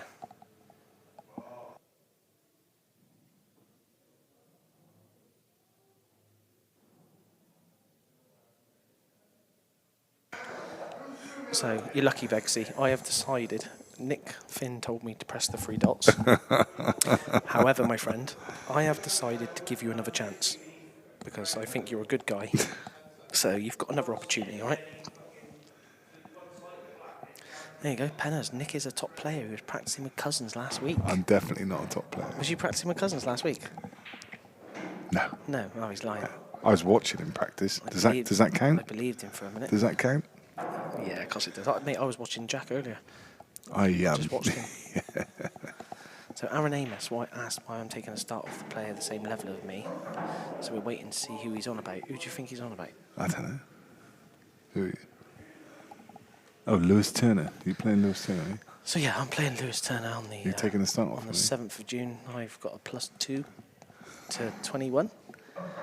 And, let's be fair. I mean, it's fair, mate. I only ever play. You need it, don't you? I only ever play games that are fair. Simple as that. And Cabbage, at the end of the day, mate, I am a cabbage. They came to me. They begged me for the game. They wanted me to go all the way up to Telford, which will be streamed on Telford Pool TV, which is a great little outfit as well. To be fair to them, great little thing they do up there. So they wanted the cabbage up at their venue. So I said to them, I will travel that far, but you're gonna have to make it worth my while. So to make it worth my while, you know, he's got the venue, he's got the crowd, he's got the table. So I'll take a +2. And it should be a good game, mate. Should be a good level game, I reckon. In answer to Oyston's question about whether I'm a player, I love playing pool. I love watching pool. I played pool for nearly 30 years. I'm okay. I'm nowhere near the standard of these guys. That's for certain. I used to be able to hold my own against, at a club level, but now, no. So what you're saying? I never get any time to practice, and my eyes are gone. So what you're saying is that me and you are probably a level game. No, not now. What I need to start against you as well. Oh my days. Once upon a time, if I need to start against you, Penners, once upon a time, I'd have given you a good game. Would you? I would. Once upon a time. You still give me a good game now. But my eyes are gone. The thing is, I wear glasses, and I can't see without the glasses, but I can't play in the glasses. Have you tried playing in a proper pair of pool or snooker glasses though? No, but because I can't be asked anymore. Mate, I turn up on a Wednesday and play 2 frames. I can't be bothered to go and spend like £200 on a set of like fancy glasses, where everybody in the whole pub is just going to be looking at me going, look at him over there with that stupid Dennis Taylor glasses. They'd say, look, it's Nick Taylor. Look. I reckon you'd look good in a pair of them, mate. I mean, for someone like Giuseppe D'Imperio, I get it. I mean, the guy plays at the top of the game. He plays in the EPA tour. He plays on the UK tour. I get it. They work for him, but no. If I turned up the local on a Wednesday night to play league pool with a pair of Dennis Taylors on, oh mate, I'd pay to see that. I mean, I just can't even describe the ridicule I would have to go through. Mate, just to jump in here, mate, do you know what's happening here? Right, so for these guys who have been with us on this stream for what seems like a long time now, and fair play to you, and thank you for staying with us for this match, I did say, right, I think it was at 5-4, I said this game would go 10-all and have a decider. We are now at 9-all with Dunster to break. So we are not far away from that, and whilst we are waiting for Liam to set the balls up, oh, God, here's a tough one, mate. Craig Brown. I just read it, yeah. Commentators, in your opinion, greatest English pool player ever? Well, I'm going to let Nick go with that one because obviously Nick is 162 and I'm only 37. Can you just quantify the question? Is the question the greatest pool player ever, as in any of the disciplines? Or if you're just talking about English 8-ball, because I have 2 very different answers to either one of those questions. Well, let's go with English 8-ball then. If you're talking about English 8-ball, see, I've got a name I want to say, but everyone's going to say, like, how can you not say Mick Hill? How can you not say Mick Hill is the greatest? He's a 5 times world champion. He has won everything in the game. But I'm just going to put it out there. Phil Harrison. So the comments you're getting back here, mate, is one lad is saying Gareth Potts. I'm just going to put Phil Harrison out there because, he's just an amazing talent on the table. Not only is he an amazing talent on the table, he is one of the. Off again. Dunster's gone off again. He's one of the loveliest people you ever want to meet. Yeah, he's a gentleman. And I just think he's class, absolute class on and off the table. But if someone said to me, "You're talking absolute rubbish, Nick," it's Mick Hill, I couldn't disagree with you. I couldn't. It's just an opinion. It's just an opinion. Yeah, that's right. Now, if you're talking about the greatest. He's on about he said English 8 ball. Yeah, okay. But there's a different answer for the greatest pool player. Go on. And the greatest pool player for me that this country's ever produced is Gareth Potts. Yeah. And the reason I say that That's what some of the lads is because he did everything. I don't think he's the greatest in English 8 ball. He did a lot in English 8 ball. And had he have stayed in English 8 ball, I think he could have been the greatest of all time, right? But the fact that he went to China in a country where, I don't know if you guys have ever seen the footage, when they go to the when they go to the championships, any of the big events over in China, you know, I saw some footage that Gareth Hibbert put out when he went across there. These guys are in open top buses, and there's thousands of people lining the street. It's like when, you know, Man City go up and do their parade for winning the league, there'll be thousands of people lining the streets. This is what it's like in China. This game, these guys are heroes. This game, there's a population of like 1.1 billion, and they adore the game. Millions of people tune into it, and hundreds of thousands of people play it, right? And these guys are machines. They practice more than anybody else in the world. For Gareth Potts to be able to go into China and dominate the game in the way that he did, to win back-to-back Masters events and to do what he's done over there, I just think is, I think that's the greatest achievement for any English pool player. I also give credit to Darren Appleton for his longevity. Mm-hmm. The fact of what he did in the English 8-ball game and then going across to America and maybe not dominating, but being at the epitome, being at the zenith of the game for as long as he did, right? So hats off to Darren Appleton for what he did. But they've all gone to different disciplines. And Jason Shaw could turn into be like one of the biggest things we've ever produced in this country because he's just epic. And to go to America and dominate in the way he did over the last couple of years in a game that is way more luck-based than this is. Mm-hmm. Well, all right, that's just my opinion. But, I mean, I don't know. I think there's a different answer depending, you know, what disciplines you're looking at.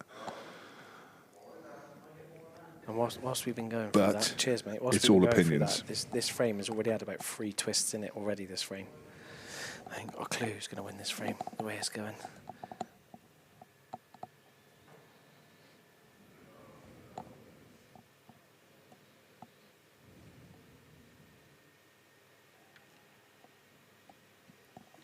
Neil Coombs, thanks for your kind comments there, my friend. Yeah, I used to play okay, mate. I used to play okay, but the thing is, I've been commentating now for 5 or 6 years, and I love the game. And to be honest, I think I'd have probably made a better coach than I would a player because I do. I can see things on the table, but what does help is the fact that I watch so much pool. I watch more than is natural for a human being. I watch a lot. There's only one person who watches more than me, and that's Alan Penwell. Not me, mate. Because he's on every single stream that I've ever seen. I mean, got time, mate. Not me, mate. No, but I do watch a ridiculous amount of pool. It's unhealthy, the amount of pool I watch. And I'll watch anything. I'll watch American or Chinese or English or whatever. Anyway, But watching the players, and I talk to the players all the time, and I interview the players all the time, and it just gives me a really good insight into the game. So it does help when you're watching all the time to understand patterns and the kind of shots that they should go for. And sometimes you get it right, and sometimes you get it wrong. But it's nice just to be able to kind of keep up with them. I mean, some players you just watch and you think, I'm not even going to bother trying to call it because you're pulling out ridiculous shots. But it's nice. So back to this game, mate. What are we saying now? See Johnny Mac at the table. He's on reds. Dunster's got the yellows. Just an important question from Michael Travis. He asked, what's everyone's favourite flavour of Walker's Crisps? Now, that is a very important question, and one that we should just give a little credit to. Me personally, call me bland if you want. It used to be smoky bacon. Right. My go-to flavour, I don't know, it's so difficult because I love a bit of cheese and onion. I know my easy answer. I love a bit of cheese and onion. My go-to flavour wherever I am is ready salted because I love ready salted Walker's Crisps. But I'm just going to chuck that out there. Marmite flavour. They're all right, mate. Marmite flavoured Walker's Crisps. He's gone for the attack. He's gone to break the red out. Marmite flavoured Walker's Crisps are up there with the best things in life. For me, mate, it's Christmas time when they bring out the limited edition turkey and stuffing. Turkey and stuffing. Turkey and stuffing. The turkey. I know it's only Christmas time. Yeah, when but those turkey and stuffing come out, you mate, gotta go mainstream, mate. No, you can't be sod the talking about the mainstream, mate. Christmas ones. No, I talk about what I want. So you buy like a year's supply at Christmas, do you? Yeah. And then they're gone by February. Mate, it's the same as when Pringles do their limited edition salt and pepper Pringles. If you've never tried them, oh my God, you're missing a trick, mate. They are the best feeling in existence. So, we'll try and get back to the action for you. Obviously, Johnny Mac at the table on the reds. He's obviously played a really attacking shot to break out that red at the top by the yellows, which he's moved. Played a good shot to the bottom right. Not sure how straight he is on this red and how much he's going to... Yeah, he's very, very straight. That's why he's had to leave the cue ball where he is, right near the top rail. So just needs to cue this one well. Red to the bottom left, but as long as he cues it nicely. Hasn't got anything special he needs to do with the white. He's only got to play this plain ball, and the white's naturally going to come off the bottom rail towards the right side rail and should have a tap in on the black to the left middle, but this is all about just concentrate on the pot. Oh, he's nailed it.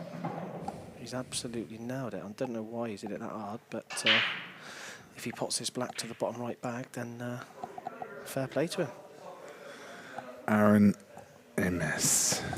Cousins the best player in money matches or not? Well, hard to argue with that. Good pot by Johnny Mac. So that takes him on the hill to lead 10-9. See, I would argue with that because Tom's still a very young man and he's yet to pass the test of time. Now, I'm not saying for 1 second, I have every faith that Tom Cousins can be the greatest pool player of all time, the greatest money match player of all time, but he needs to pass the test of time, and he's not done it yet. He has the potential to achieve everything in the game, but he needs to be doing it like Phil Harrison. He needs to be doing it like Ronan McCarthy. Ronan McCarthy is the best money match player of all time. I'm not saying that can't be overtaken, but for now. So here we go, mate. Johnny Mac just needs the one. Break dish coming. He's got the break. You reckon break dish, do you? I reckon. I'm going to call it. I'm going to put it out there. I'm going to call a dry one. Steak and onion. Daniel Roper's saying steak and onion. Here we go, mate. Oh, I could make a... It's big. It's dry. No, he's got a ball. He's got a ball. He's Back got a the ball. red to the right middle. Shark rack will disappear off the table. Reds look okay. He's got one problem ball, but he's got two. He's got two reds, one near the middle, left middle, and one to the bottom right corner. He could use either one of those to get it out in the open. And I reckon he's going to go reds. You mean bottom left corner? I mean bottom left corner, yeah. You meant bottom right from where you were stood, didn't you? Yeah. Yeah, exactly. Of course. I knew that, mate. So yeah, here we go, mate. I'm gonna say it. You reckon he's taking these Yep. out, mate? He's doing it. Him in his fancy shoes. It's a good shout. They're a good flavour. Beef and onion, steak and onion. I mean, I would think the preference here is to get that red out. I would say probably from the ball towards the bottom left bag, to be honest. Because if he went into it from the middle, he's got no guarantees. Whereas if he can knock it out now by popping this red to the bottom left, even if something goes slightly wrong, he's still going to have the red at the top to go to the top right. So all on this shot, guys. Bit of arc. Charlie Shaw, guy taking some finish away, and you're talking about crisps. Look, Charlie, we talk about the important subjects in life. Well, I'm trying to talk. I'm trying to talk about the pool, but Nick's obviously got the munchies, look.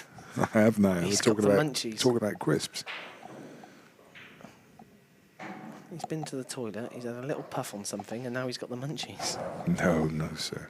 So here we go. Don't Nick. be spreading those rumours. Here we go, mate. He's broken the ball out. He's going balls deep here, mate.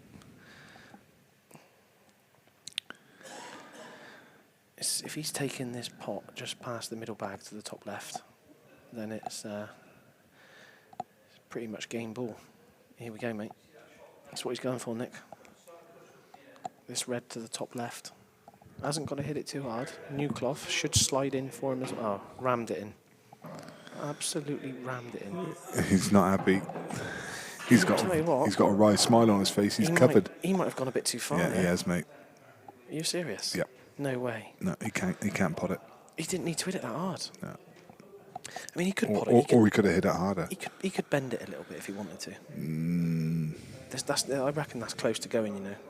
I think that's the only shot he's got. But I mean, if he plays it with it, he's going he's to turning be it over. You see now he's digging down. a little bit of bottom left-hand side. Well, he's digging down quite a lot. He's got to turn it like quarter ball. No, Yeah, it's just more a than you little thought. bit. No, It's a more than you little tiny thought. bit. That's a good shot. You'd expect him to make that. You could see from here that yes, he had to turn it a little bit. Yeah, but it's Players, still not easy, mate. Players of Mate, it's still not easy. No, I'm not saying it is, but I'm saying players of this standard. What's he going to do here? You'd expect them to. Where's the cue ball going? So he's only got one option, mate. He's He's got a barrier of yellows. No, he's fine. He's going to tap the red into the middle bag. White's naturally going to come off of the bottom cushion, and if he plays it slow, he can then take the black. He can take the black to the top right. Nah, Okay, he's only got to coast this in gently. that's not the natural angle. Yeah, it is. Wait and see. Oh, he's hard. He's gone hard. It's because it's not the natural angle. That's why. It was.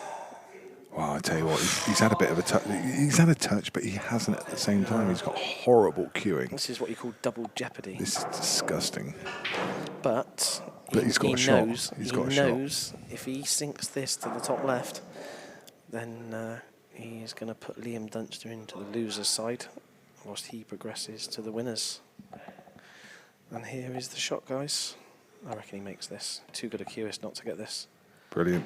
There you go. Brilliant. And that, They shake hands. That is the match 11-9 to Jon McAllister.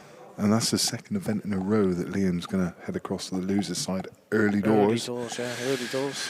Jon McAllister, we will see him tomorrow at 12:30 for winners round 2. Liam will be back in action at 11 o'clock tomorrow morning in the loser's side. So. And that was a long match, that one. It was a long match. And that is, long well, match. that's the last bit of action that you guys are going to see for today. That's It is, guys. Just a quick one, just to say thank you very much for all of your comments. Thank you for joining us. Yeah, I tell you what, for that's this been epic marathon. Do you know what? I like commentating across here because it's just good fun. It's relaxed, and the chat box is always Chilled, mate. up for a bit of fun. It is. And it's a real pleasure. So, yeah, I'm going to come across here more often. Mate, it's a good crack over here, mate. I'd quite like it over here. Are you going to thank me for joining me as soon as you're lead commentator? Mate, I can't thank you for joining me. Nick is #1 commentator. No, you are. So You're the main commentator on Table 11. Thank you for letting me sit to your left. I really appreciate it. I've enjoyed the game, mate. Thank you for your time as well. It's been quality. Guys, and, we will see you. 22 minutes past 12. You have It's not, is it? approximately Oh, my days. 10 hours sleep before you have to get up in the morning, make yourself some cornflakes, get yourself a can of lager out the fridge. We'll be back with the action at 11 o'clock tomorrow morning. So get yourself a good night's sleep, and we'll see you for another long day of pool tomorrow. It's been an absolute pleasure. We'll speak to you See you tomorrow. later, guys. Good night. Ta-da. Good night. Bye-bye.